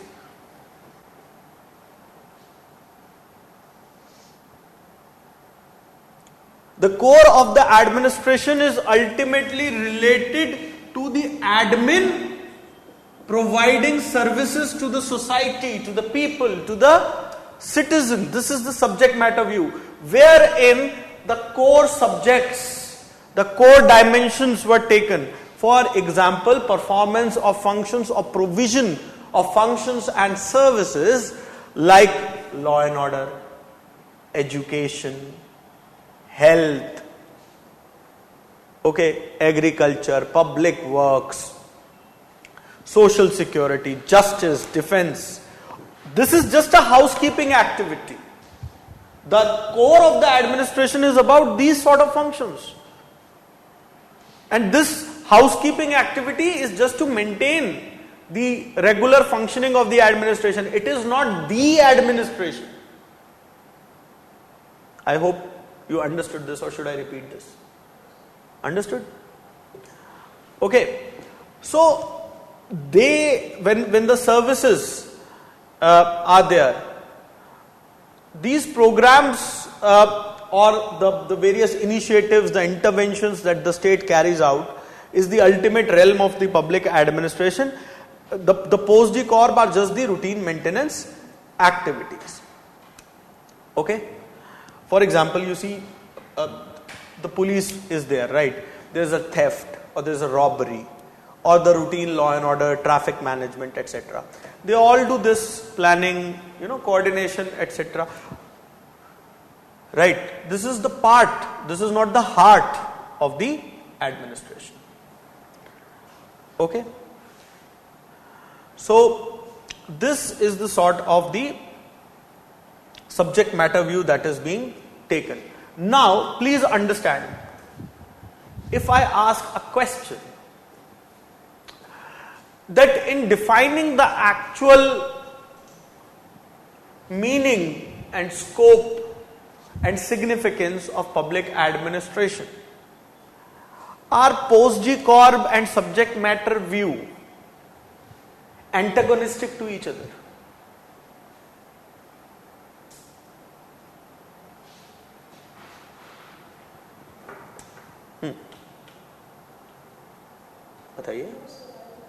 No, they are complementary. They are complementary. So this is something that is a takeaway for you all, that they are complementary. Because without post-decorp, you cannot realize the subject matter. And the subject matter is to be realized, you need a method. Okay, and hence both are complementary. to each other. Okay, I will not get into the idea that similarity of public administration with economics, this and that. Okay, that is something that you all can do by your own. Now I will shift the gears towards another very important idea.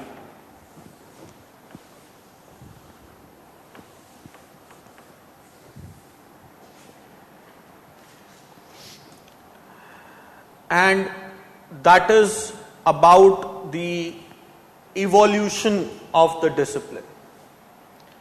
Evolution of the discipline of public administration. Okay.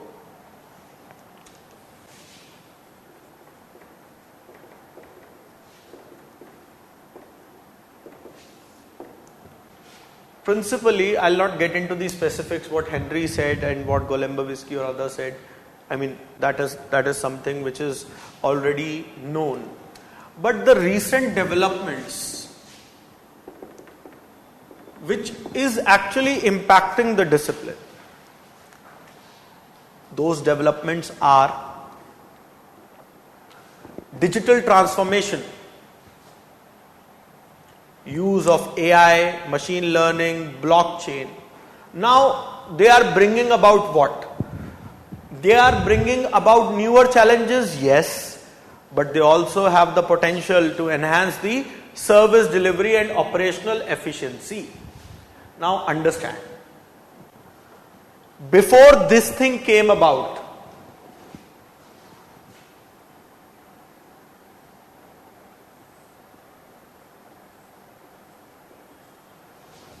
if I see this as an evolution of public administration, expanding scope, and in tandem is the evolution that is happening. This is here, we are here, and this is the pre-AI tech blockchain era. Now the moment they have come in and have become the part of the environment, this will again expand or not? Yes or no? It will impact public administration as a discipline as well as a profession or activity. Okay, so this we have to keep in mind, that how and why is it happening. The moment this comes in, right now the paradigm is extension of NPM, good governance, etc. So it will have to respond to this. The moment it will have to respond to this, this is shaping this and this is shaping this. Both are shaping each other. So the state will have to come up with laws, regulation, rules, etc. Similar is the case of cyber security. Okay. Also, if you look at the value backbone of the modern public administration, it is far more a value laden idea. When we look at SMT and CMT, etc., only the values that we were looking at were efficiency, effectiveness, all those things. But now we are looking at far more values when we look at the administration and its conduct. Empathy, equality, democracy, all those things are there. So it will have to account for the diversity, inclusion, equity. Because the modern public administration is non-exclusionist. Modern public administration is non-exclusionist. Comment. Modern public administration is non-exclusionist. Comment. See, I will give you 2 questions at the end of the session. If you want to write, you can write more questions, the questions that I am putting up like this. Okay, consider them as 10 marker or 15 marker, whatever, and then write. The important part is that you write. So the modern, because this is the recent development which is shaping the public administration. Also, we have seen in light of the recent happenings that the idea of public administration needs an administration that is agile, that is far more flexible, okay, far more responsive. Understood? Are bhai, understood? Okay.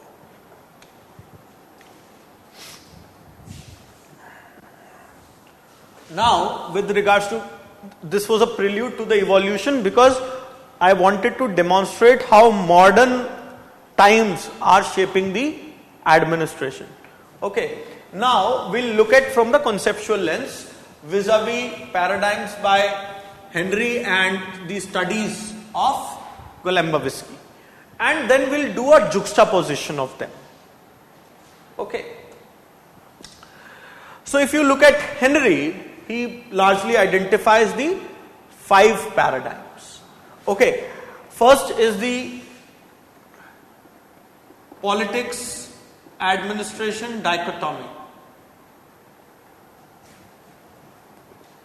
between somewhere between 1900 to 1925-26. Okay. So here, who are the principal scholars? Wilson, Goodnow, that there should be a clear separation between politics, that is the policy making, right, and the administration, that is the policy implementation. Now let me draw an interesting thread out of this.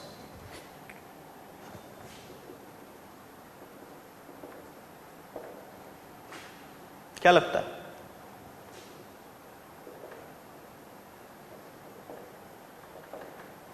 है कि नहीं है? है कि नहीं है? Ever thought it like this?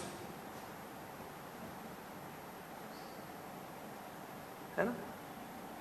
So the idea was that this is the administration should be separate from the political decision making, and the core tenets were the focus on efficiency and effectiveness.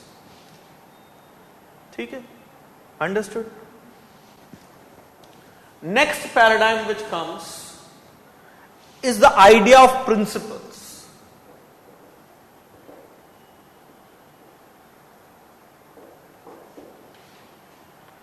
Okay? Principles. A task which you can do as a practice is that while we were talking about the meaning, scope, significance, I named certain thinkers. For example, Gladden, etc. Find out more thinkers and write 60 to 80 words against what they are saying. Okay? Just, for our ready revision notes. So the moment you'll find, it will be easy, because in the examination the questions are going to be like that. I gave the references of multiple PYQs. Okay. Next is the principles of administration. The idea was the universalization of principles. Okay, that we will come up with certain principles that will be universally applicable to the public administration, largely from 1926-27 to 1937. Obviously, the focus was on efficiency. Gulick and Ervik were one of the foremost proponents of the idea of the universalization. Okay, and at the core was the SMT in a manner wherein the focus was on things like hierarchy, division of work, span of control, and the search or the quest for the one best way. है कि नहीं? यही था ना? अरे बता दो, मेरे को याद नहीं, मैं ऐਵੇਂ ही बोल रहा हूं. यही था ना? So the point is this. Now see this and see this. While the principles of administration actually talks about one best way, the universalization of principles, hierarchy, Did Wilson rejected hierarchy? No. Did Goodnow rejected hierarchy? No. So while this emerges as a prominent idea, seeds can be seen here as well. Okay. Next, wherein the public administration was being seen as something which is the closed relationship between, not closed, close relationship with political science. So we can say PubAd as Pol Science. 1950s to 1970s. Okay. So the separation or the separate identity which got carved out here was again joining with its old pal, so as to say, or the mother discipline, political science, which was looking at administration in the broader political context. Now please understand, here what is happening? Things like NPA, CPA, DD are emerging. They are saying that the administration which was there is inward oriented. The administration before that, it is inward oriented. You should be outward oriented. Outward means sensitive to the ecology. Ecology would mean what? Political, cultural, social, economic. Ultimately everything flowing from the political ideas. So this is how you will make those linkages. Okay. So the administration before this was being looked at an isolated activity. The reinforcement of the ecological view starts here. Because here we are talking about, second point, universalization. Here we are talking about the complete dichotomy. So we are actually saying that do not look it with a political context. But here we are coming back. And this is where the era of fusion, you will see, will start with NPA and all those things. So it should be, remembered like a story. Then you will remember. Otherwise, if you will think that, oh, I know the definition, this and that, no use. So, the idea is that the political factors influence the administrative decisions and processes. One of the key figures, of course, since we have talked about NPA, it's Waldo. It is Waldo. Okay. So public administration, something which is related to the political science. Also you see the expansion in terms of the qualitative aspects of public administration. Earlier we were looking at men, material, processes. Now we begin to talk about values in the third paradigm. So focus on values, democratic governance, etc., etc. Now, an overlapping idea which emerges with this. You see, it's like a transition. One is shaping other is fading away, the next one is coming. It's not a date that till today it was this, tomorrow it's going to be something else. Okay, it's always a transition.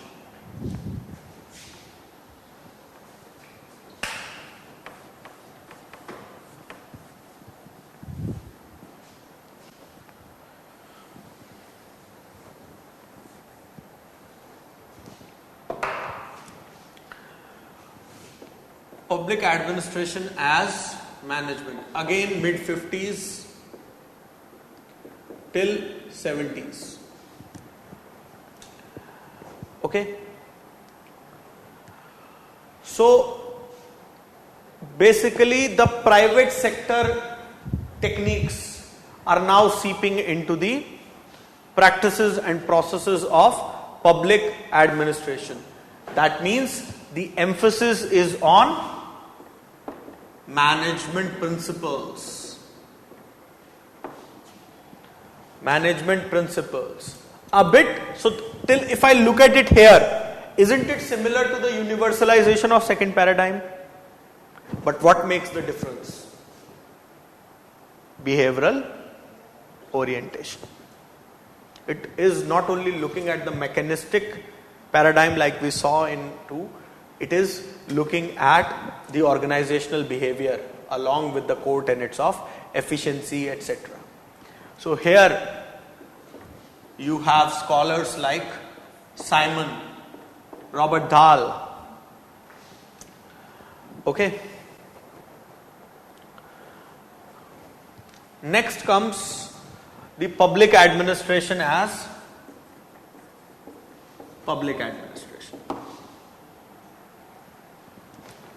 Okay, and here we'll see the coming up of NPM, etc. Basically, providing a uniqueness to the identity of public administration as a distinct field of study, focusing on its specific challenges, methods, and values. In a way, a metamorphosis or a summation of political science, management, and other disciplines. Okay, understood? Now,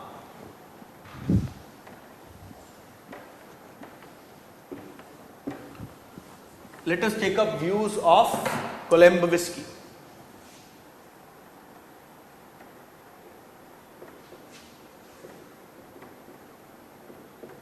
I hope I have spelled the gentleman right. So you see, while Henry is leaning far more towards the ecology shaping the administration, Golembowski is actually looking at a far more dynamic plus empirical approach. He looks at certain things, for example, human behavior, organizational dynamics, and the empirical research to shape his ideas.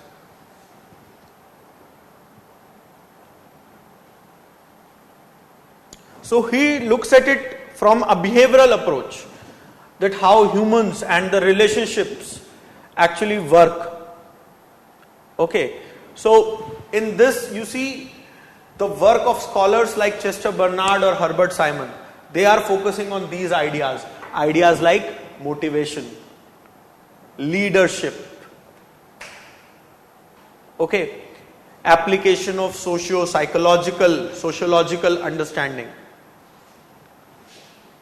Okay, is everybody getting that? Saurabh, Anay, others, understood?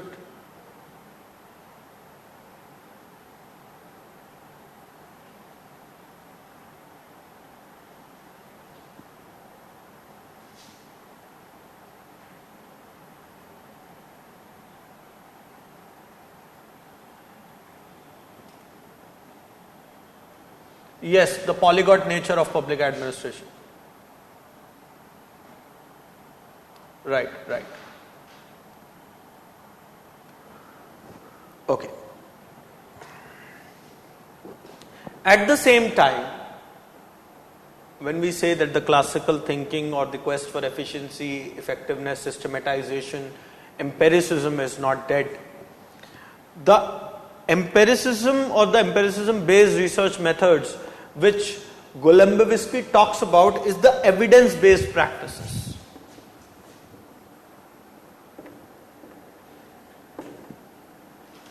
Have you heard about the evidence based policy making? The rational policy model? Can make the linkages, right? Okay, so you use experiments, you do case studies, statistical analysis, right? At the same time, the organizational development, change, innovation, adaptability. Okay, so key differences between the two approaches. Key differences between the two approaches which is there.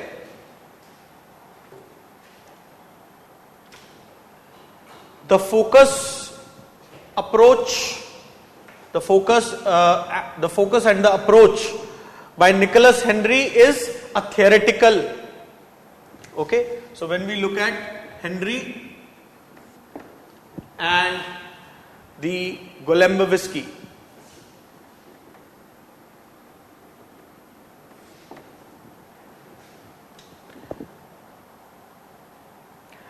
Henry actually looks at the historical and the theoretical way.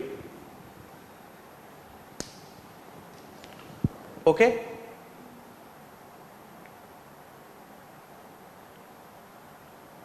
Whereas Golembowski adopts a behavioral and empirical way.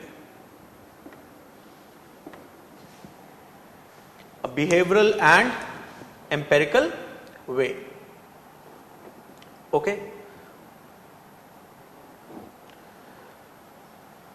While Henry focuses on the ecology, the interplay between the political science management in shaping public administration, Golembowski is focusing on the human behavior and empirical research. Okay?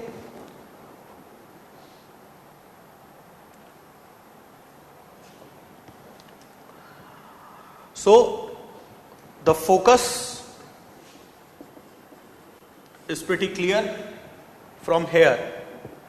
Key principles.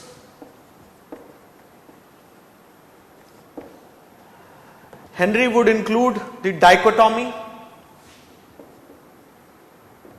the principles of administration, political science, public administration as a unique discipline. Whereas the Golembowski's key paradigms would include behavioral approach, empirical research and organizational development.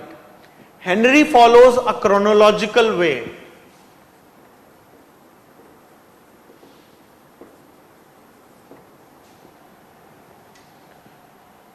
Whereas Golembowski follows a evidence-based practical way. Key ideas of Henry include efficiency, effectiveness,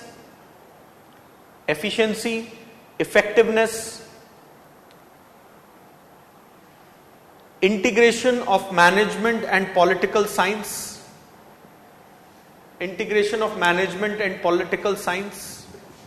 and the distinct identity of public administration.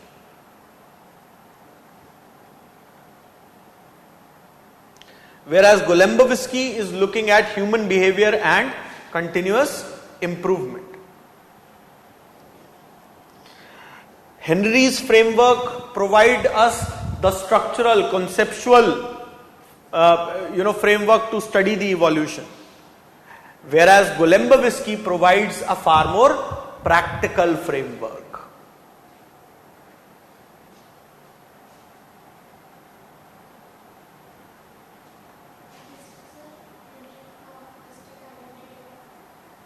Distinct identity of public administration, he provides distinct identity.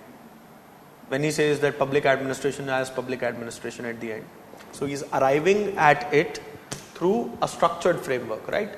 Whereas Golembowski is actually looking at a far more evidence-based, empirical, behavioral approach. What is the? Practical reference is that when you are studying, let us say, if you are looking at the study of public administration as a discipline, then the better way would be Henry. And if you are looking at it as an activity, the better way would be Golembowski. Example ke liye, if I need to understand, let us say, examine how the theoretical aspects or how the public administration is expanding.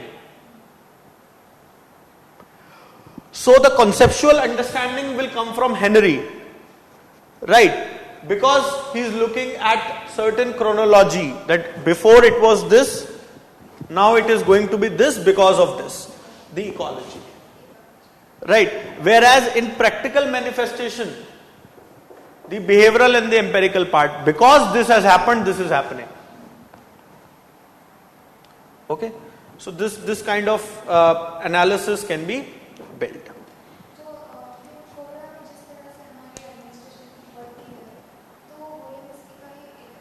Yes, that's the practical manifestation. That's the practical manifestation.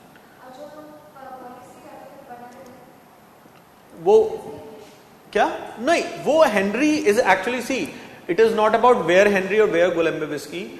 The idea is when you study the public administration, where it is today and from where it started, then the theoretical development gets far more clearer, logical through Henry's framework. But the practical, I said no, as a discipline and as a activity, there you can use Golembowski better.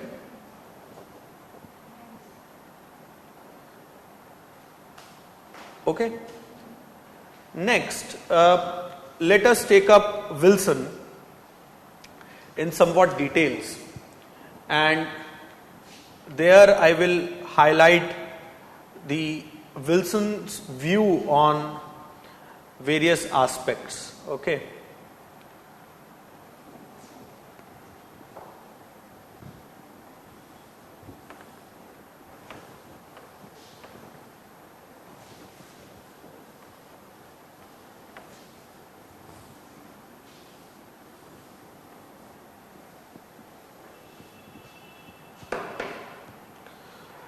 So you see, Wilson is a key figure. He was not just a scholar, but he later became a practitioner as well.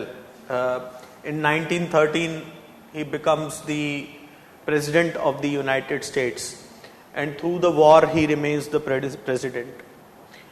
So Wilson actually was troubled by the idea of problems that was there in the American administration. When he talks about taking the administration away from the strife of politics. So that is why you see the psyche behind the man, the psyche of the man and the thought behind the principles. That is why he talks about dichotomy. Okay, what other things he talks about? Scientific orientation, comparative studies. Okay? Because he says that the society is increasingly becoming complex. And that makes administration a major area, because administration deals with the affairs of the society. And hence it should have a separate identity. It should have aspects regarding how administrative functions can be performed better. That means the quest for efficiency, effectiveness. So he sees administration as a science.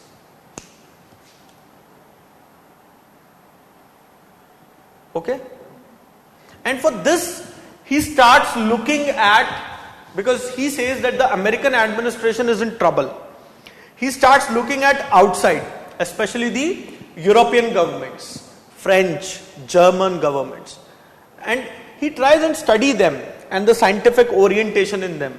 That is why he brings about the comparative aspect. So a mistake that a lot of you might commit while writing a general answer on Wilson is that we end up describing the pillars, but we never build a bridge between those pillars.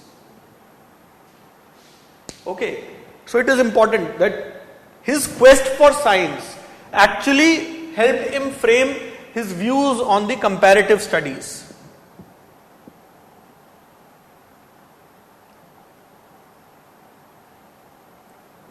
Okay. So when he actually is looking at the European governments and the European administration, okay, he says that the administration is growing there. Why? Because at that time, generally the administrations in Europe were not full-fledged democracies. Okay, they were either monarchy, constitutional monarchy, and things like that. So they were not kept hostage to the public opinion to the extent that the purist democracy America was turning out to be. That is why he says it's a multitudinous monarch. And this shapes his opinion regarding the public and the public opinion and their relationship with the administration. Okay. So, also the idea that the government actually monopolizes everything in Europe. Okay. That is why they are successful. But they are successful in European context. They might not be successful in, for Wilson I am saying, American context. So they cannot be blanketly copied. They will have to be altered. He says that in America the popular sovereignty or the notion of popular sovereignty is so sacrosanct, but at times it leads to the slow progress in the science of administration. Okay. So, with regards to his general framing of ideas, there were multitude of influences which were framing or which led to the framing of the Wilsonian thought. Now, let us very briefly look at his thought on various aspects. For example, politics and administration. He talked about the dichotomy. Okay. So while talking about the dichotomy, he acknowledges that there is a very close relationship, an intimate and interdependent relationship that exists between the politics and the administration. There are no clear lines of demarcation that exists. Right? And he writes that nothing in the study of government can stand on its own. Right? It will have to have administration. And administration cannot be divorced easily from the branches of public law without being distorted and robbed of its true significance. However, he also says that both are separate activities. So remember, while talking about political administration dichotomy, he is talking about the separation. He is not talking about the severance of relationship. Okay, because he acknowledges that both are interdependent. As activities, they should be separated, but he does not completely dissolve the relationship between the two. Okay. Administration should lie outside the sphere of politics for the sake that politics is there, democracy, competing demands, etc., etc. Whereas administration to actually work and not getting embroiled in this whole exchange should be a separate entity. So his justification for keeping administration separate from politics actually comes from the fact that he wants the administration to realize its objective, to bring about efficiency, effectiveness, etc., and not get busy with the strife of politics. Okay, and he clearly says that the administrative questions are not political questions. Administrative questions are not political questions. So while politics is for politician, administration is for a technical official. Okay.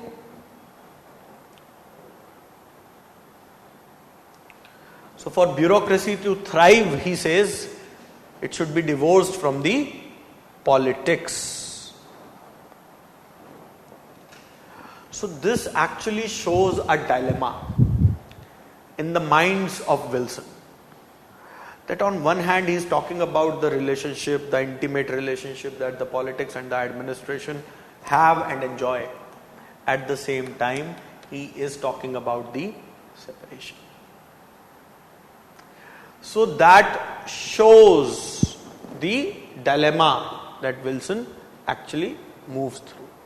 Because this is a theory building. In reality, we see that both cannot be separated. At the same time, too much fusion will again lead to problems like politicization of bureaucracy, etc. So there should be a measured, calibrated distance. So that is the way which is the right way. Okay, so that is there.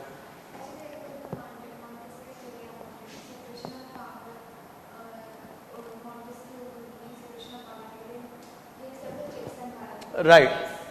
It's not possible. But there we are talking about, when you talk about Montesquieu, we are talking about the political theory of how the state and the society are related.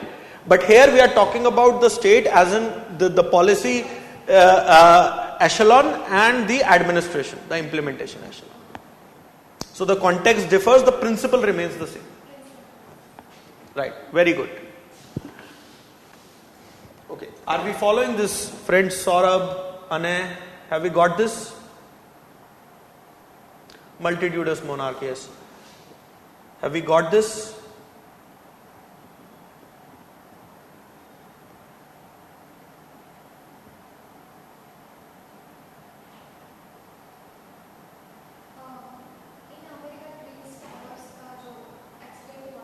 किसका? हाँ हाँ. No, I mean, how can you relate the terrorist attack with this? Not about the terrorist attack. Administration system in the USA. So there is a very good officer retired. They tell that there is no politically, we don't have any action. Action is a problem actually. Department of the connecting department. That is, we cannot really put it in the political administration dichotomy. That will have to be dealt with the ideas of more coordination, information sharing, communication. Right? So you'll use Bernard there. You'll use Bernard there. Okay. Okay. So next.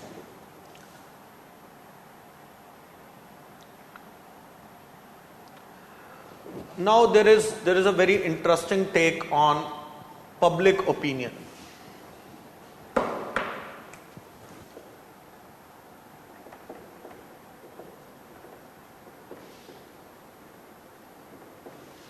Public opinion and administration.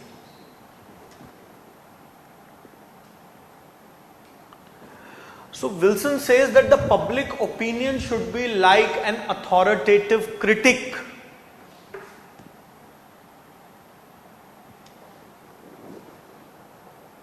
Okay, it should act like an authoritative critic, that it should scream if something goes wrong, that hey, you are doing this wrong. Okay, things like that.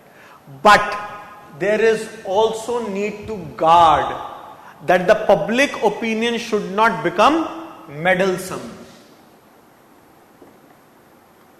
that it starts interfering in day-to-day administration. Okay, it should not become meddlesome. Oh, okay.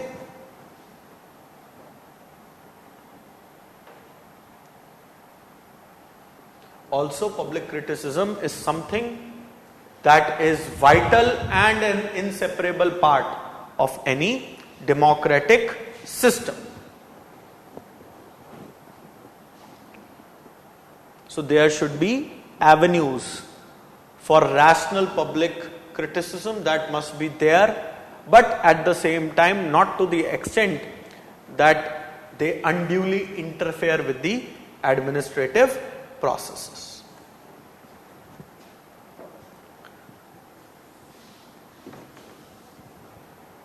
Next, Wilson talks about civil service.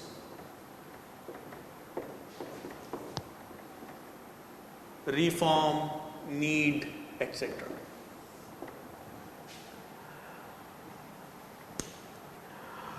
So see, Wilson, while talking about the separation of powers, the separation between administration and politics, the scientific orientation, the precisely scientific orientation he is talking about the administration. It is for a technically sound bureaucracy. So he is all for a technically sound civil service. That means a merit orientation.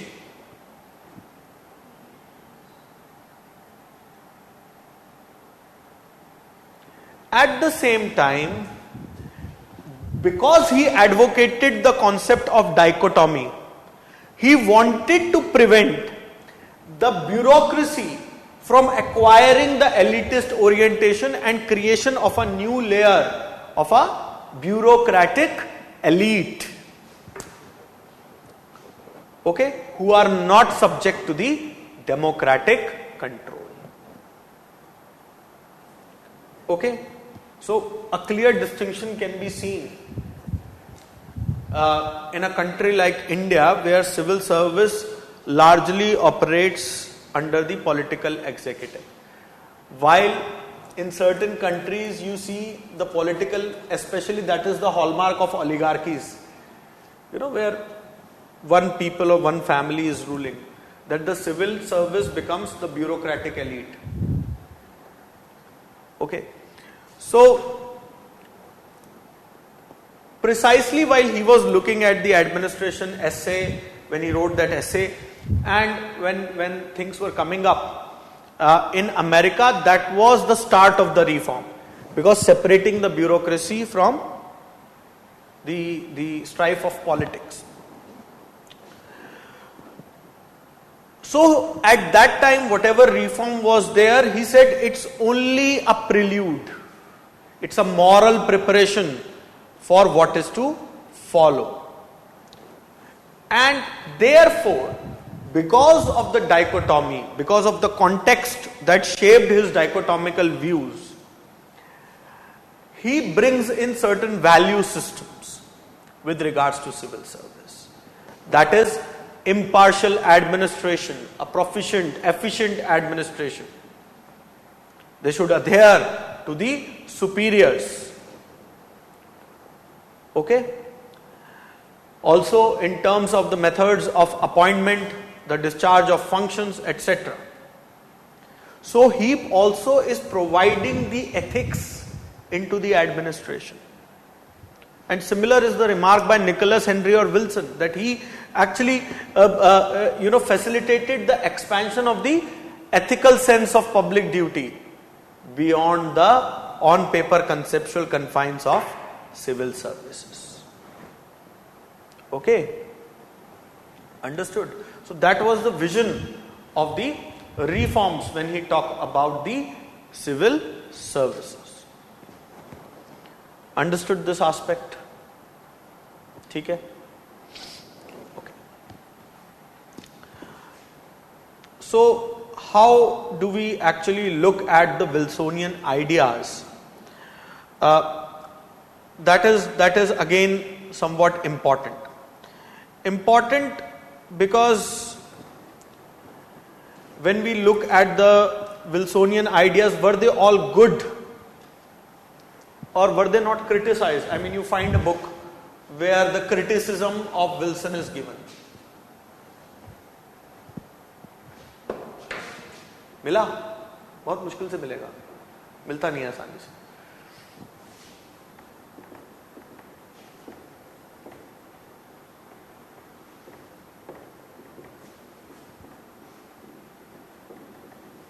Now this you can use in balancing the arguments in the examination. Okay. You see, when you talk about the criticism, often what you get is that the politics administration dichotomy was something which was unrealistic. Fusion is the norm. So this is one aspect, that the political administration dichotomy was impractical. This is the first and one of the most popular criticism. Because the part of an administration, or the part of the job of an administration, is to make policy decisions, right? And the elected executive ought to influence that policy decision. Otherwise, what's the point of whole election? Right? Hence, this separation of politics and administration is not a very good idea.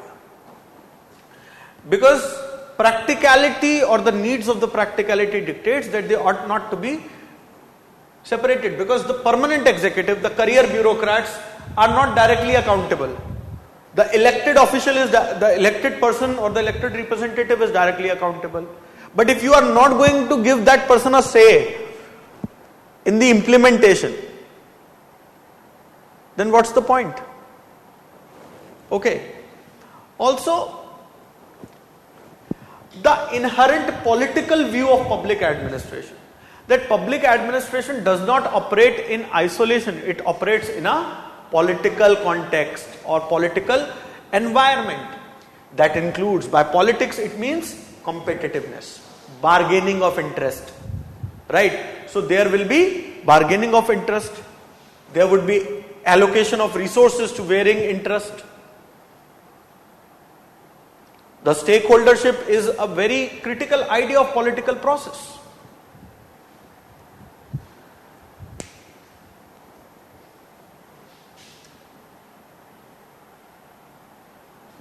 Right?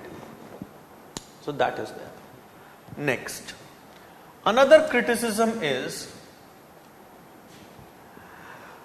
that the administrative process as conceived by Wilson is oversimplified.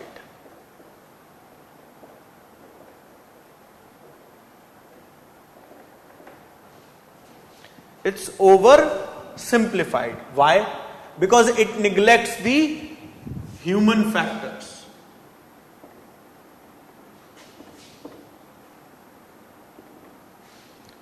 It is mechanistic in nature.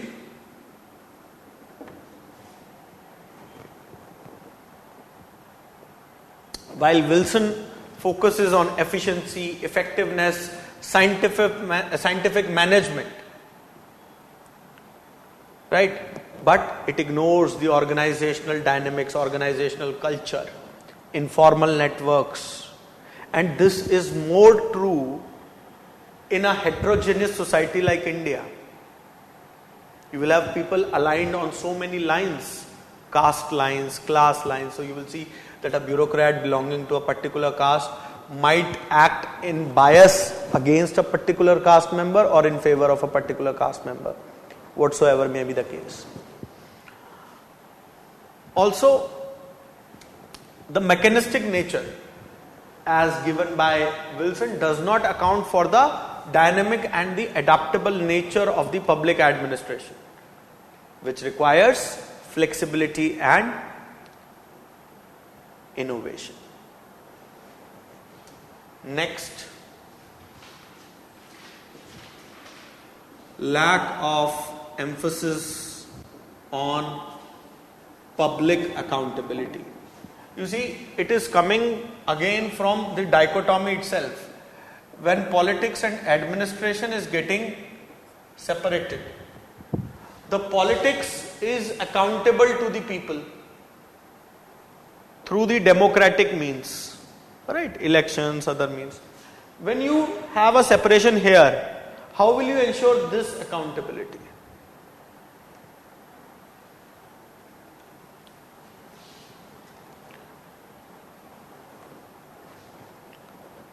So lack of emphasis on accountability and transparency in the administration. So that how to make these administrators, these bureaucrats accountable to the public and elected representatives. If you are going to make them so independent, Who will they report to? Right? So that is there.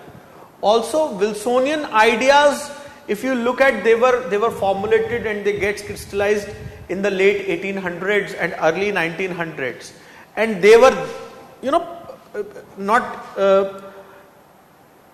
very suited, or they cannot be mimicked exactly in the present day times. I know there is a lot of literature which is available, also PYQs, on the relevance of Wilson in the present era.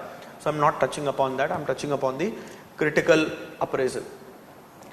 You see, the administrative challenges which existed then were completely different from what exists now. Okay. Also, the public administration as a discipline as well as an activity has evolved. New paradigms have come up, NPM, good governance, etc., etc. Right? So the exact idea of the idea of only scientific orientation, no behavioral orientation, the idea of dichotomy, no fusion, right? Blanket comparative analysis again are problematic. Also, you see, Wilson, in the quest for a disciplined administration, for a rational administration, sacrificed the value aspect. So he takes to the administration as a value-free entity.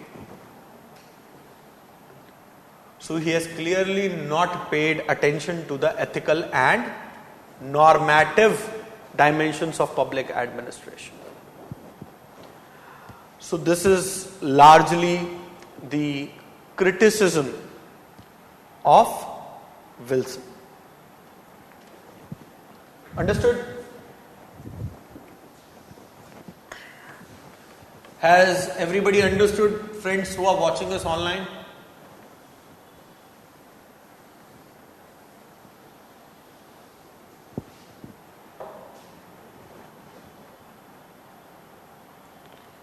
Has everybody understood?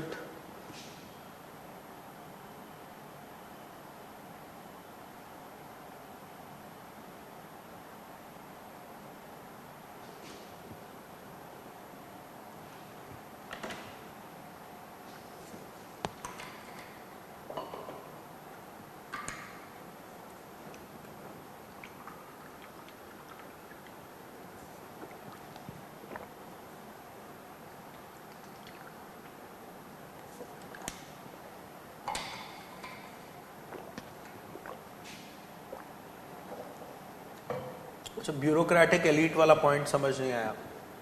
You see, Wilson was against the idea while talking about the civil service, because he understands that the civil service will have power because they are in the position and in the command of resources. So a bureaucracy which is not democratically accountable through some measure would lead to a creation of a bureaucratic elite. And Wilson said that this is something which is not desirable. So he was against the idea of the creation of bureaucratic elite. Understood?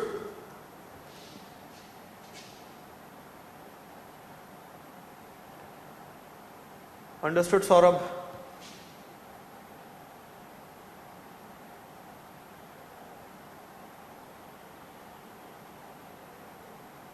Okay.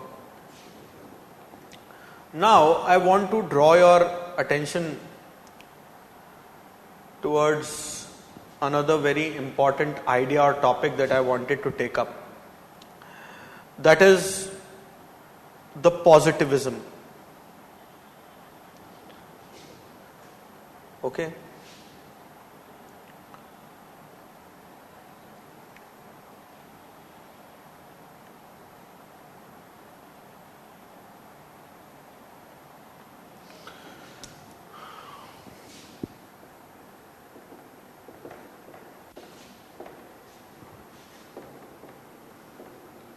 You see, often in the questions you hear about the positivist underpinning, the positivist orientation. Basically, it is an idea that asserts that only scientific knowledge derived from observable and measurable phenomena is something which is to be believed, or something that has credibility. So if you look at CMT, SMT, they were merely looking at the mechanical aspects from the positivist point of view. Okay. So positivism as an ideology basically rejects the metaphysical or theological explanation. So it is focused on empirical observation,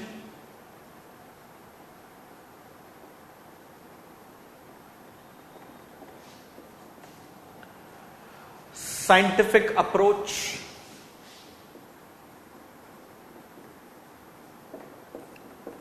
value-free inquiry,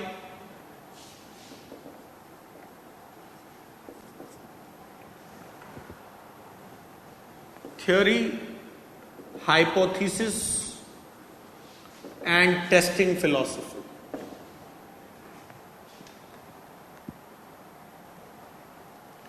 So when you look at the positivist approach, or when you look at public administration from a positive approach, that involves the applying of scientific principles and methods to the study and practice of administration.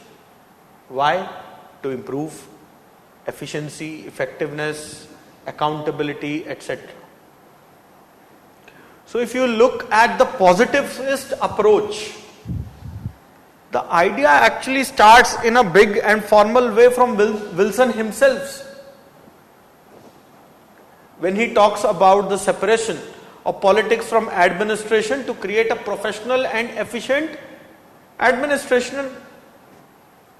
Similarly, Taylor, Gulick, Urwick, Taylor's principles of scientific management, Gulick, Urwick's post-D Corp, right? All of they in the classical era represent a positivist approach.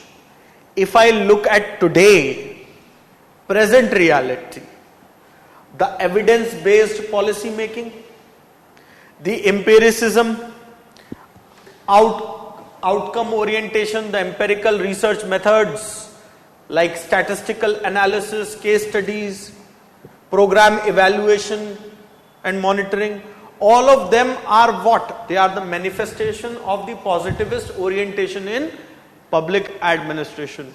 You see, a road is being built. So I am looking at the criteria, how many kilometers of road has been built. I am not looking at how many people are satisfied. So that's a metaphysical idea. Okay. So is the positivist orientation in public administration wholly correct? No. Okay.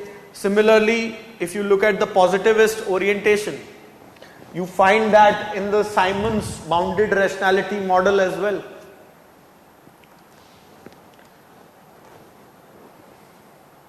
Okay. So he said that the decisions should be made based on the available information, time, capacity. Again, a positivist orientation. That is why you say, whenever we look at Simon's decision making theory, it gives you a good framework, but its positivist orientation is problematic. Okay. Now, obviously, this orientation is not without its flaws. The flaws are that it overemphasizes upon the data, information, etc., and disregard for human values, ethics and the behavioral dynamics. The decisions cannot be entirely value free. Okay, and in this response you see the post positivism ideology has developed. We'll be talking about that as well. So while the positivist orientation focuses on the quantitative aspects, the post positivist focuses both on the quantitative as well as the qualitative aspects.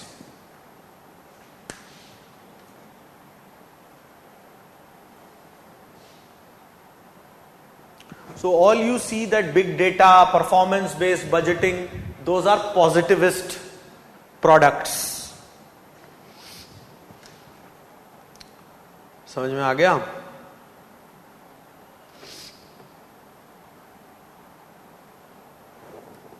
So post-positive thinkers would include people like Karl Popper, Thomas Kuhn,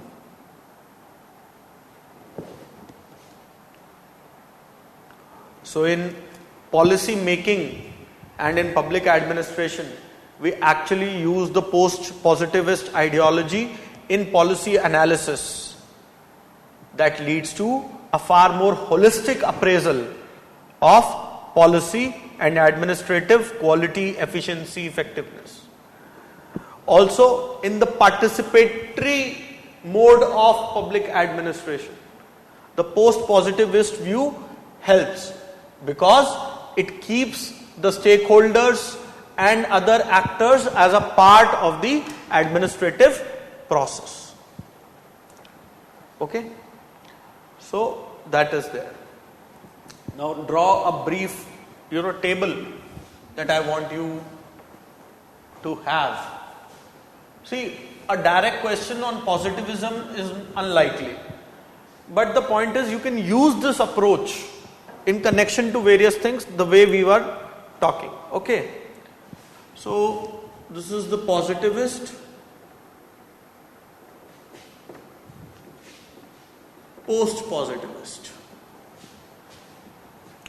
So if we look at the philosophy or the philosophical basis, positivism is also called as logical positivism. Okay, the basis is empiricism, logic. Whereas the post-positive perspective is about critical realism.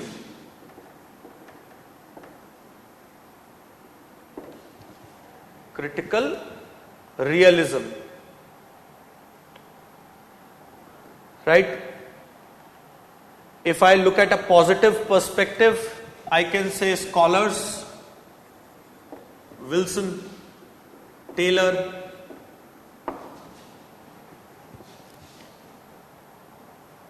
here Karl Popper,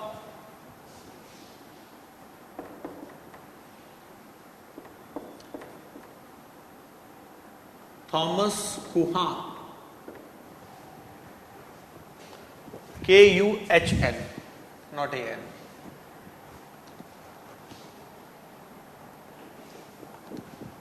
The focus is on quantitative, where here it is qualitative plus quantitative. Value free.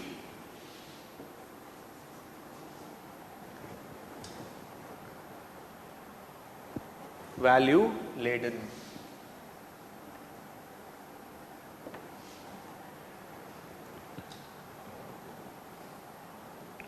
So participatory research, meta-policy analysis, you will find the application of the post-positivist outlook. Okay? What is positive about the positivist approach? It has precision, efficiency. It is predictable. Whereas the post-positivist, the advantages are that it is inclusive, contextual. Okay.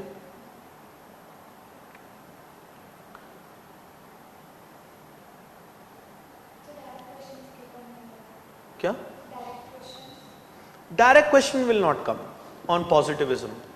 But the idea is that how, for example, to criticize the positivist theories, you can use the post-positivism. Understood? In that case, you are going to use this argument.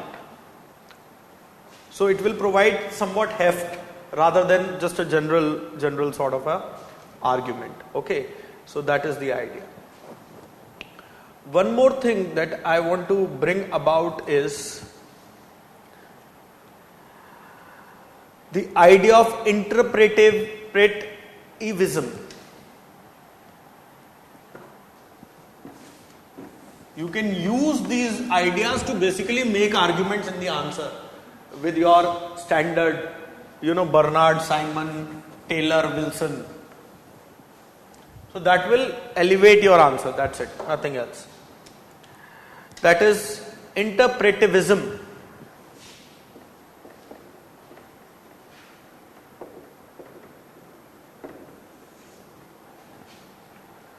Interpretivism is also called as anti-positivism.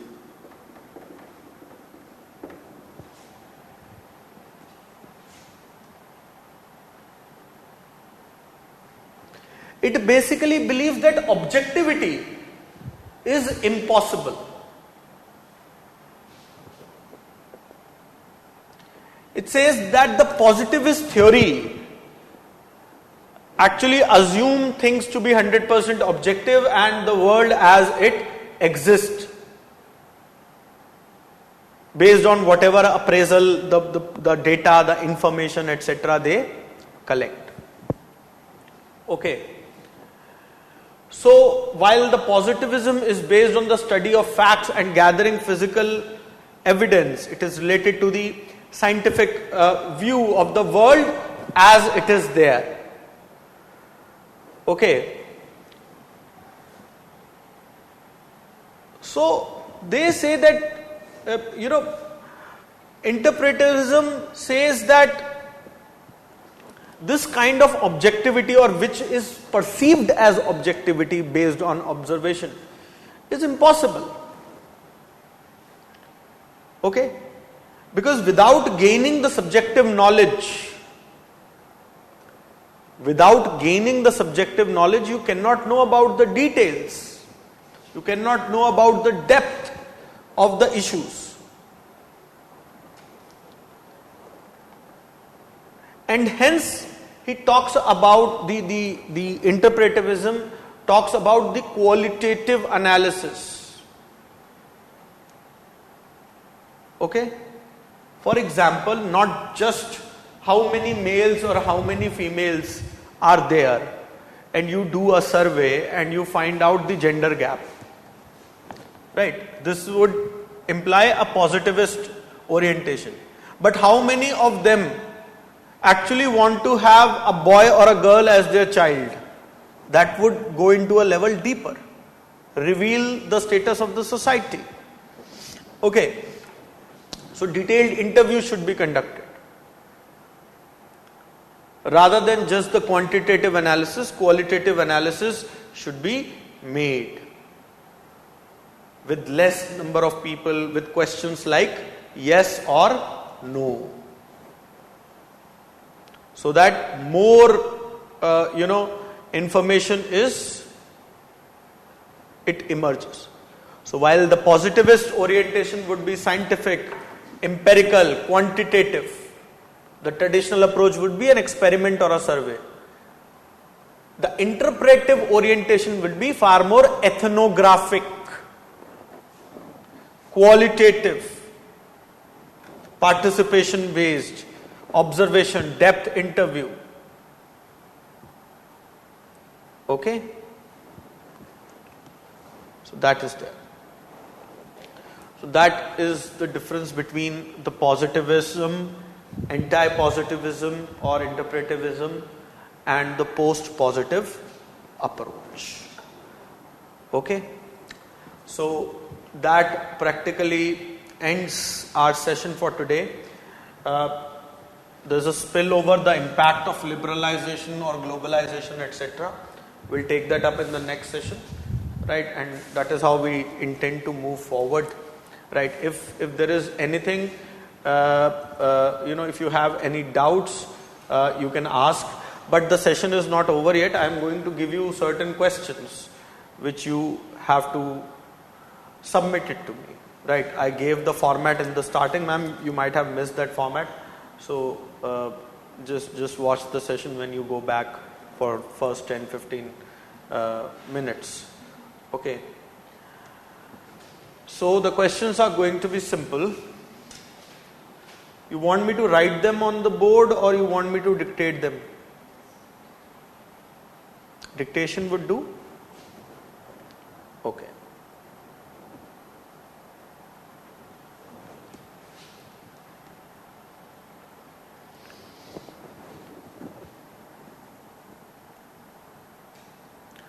The work which the government does, the work which the government does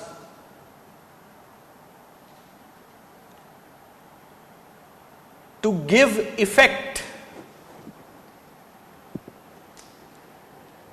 to a law is called public administration.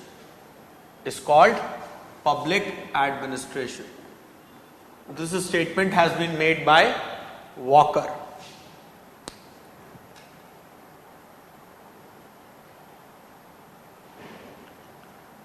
Okay. So after the statement, Walker, comment, explain. Full stop, explain. Okay.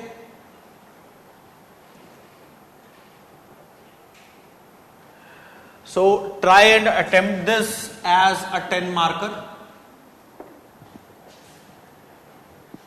right? And try and write a PYQ. The PYQ would be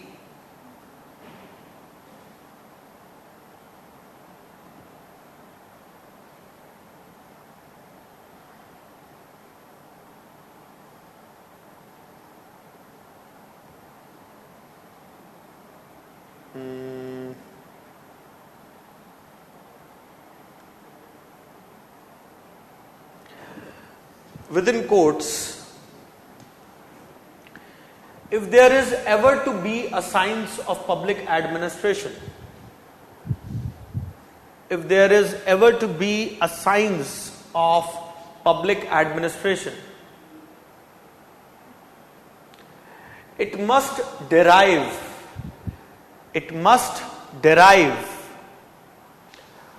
from an understanding of man's behavior.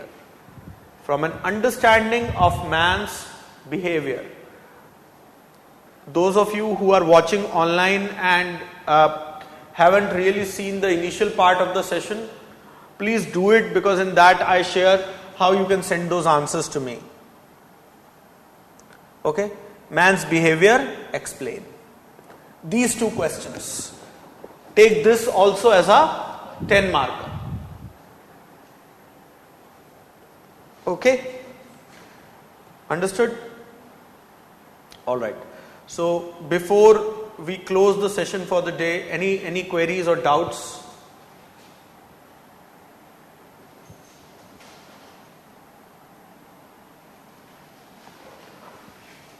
No, Saurabh, it is not actually 100% rejection. It is rather a more deep, it is like we study anti-development thesis. It does not mean that no development. It is a new way to approach the positivism. Got it?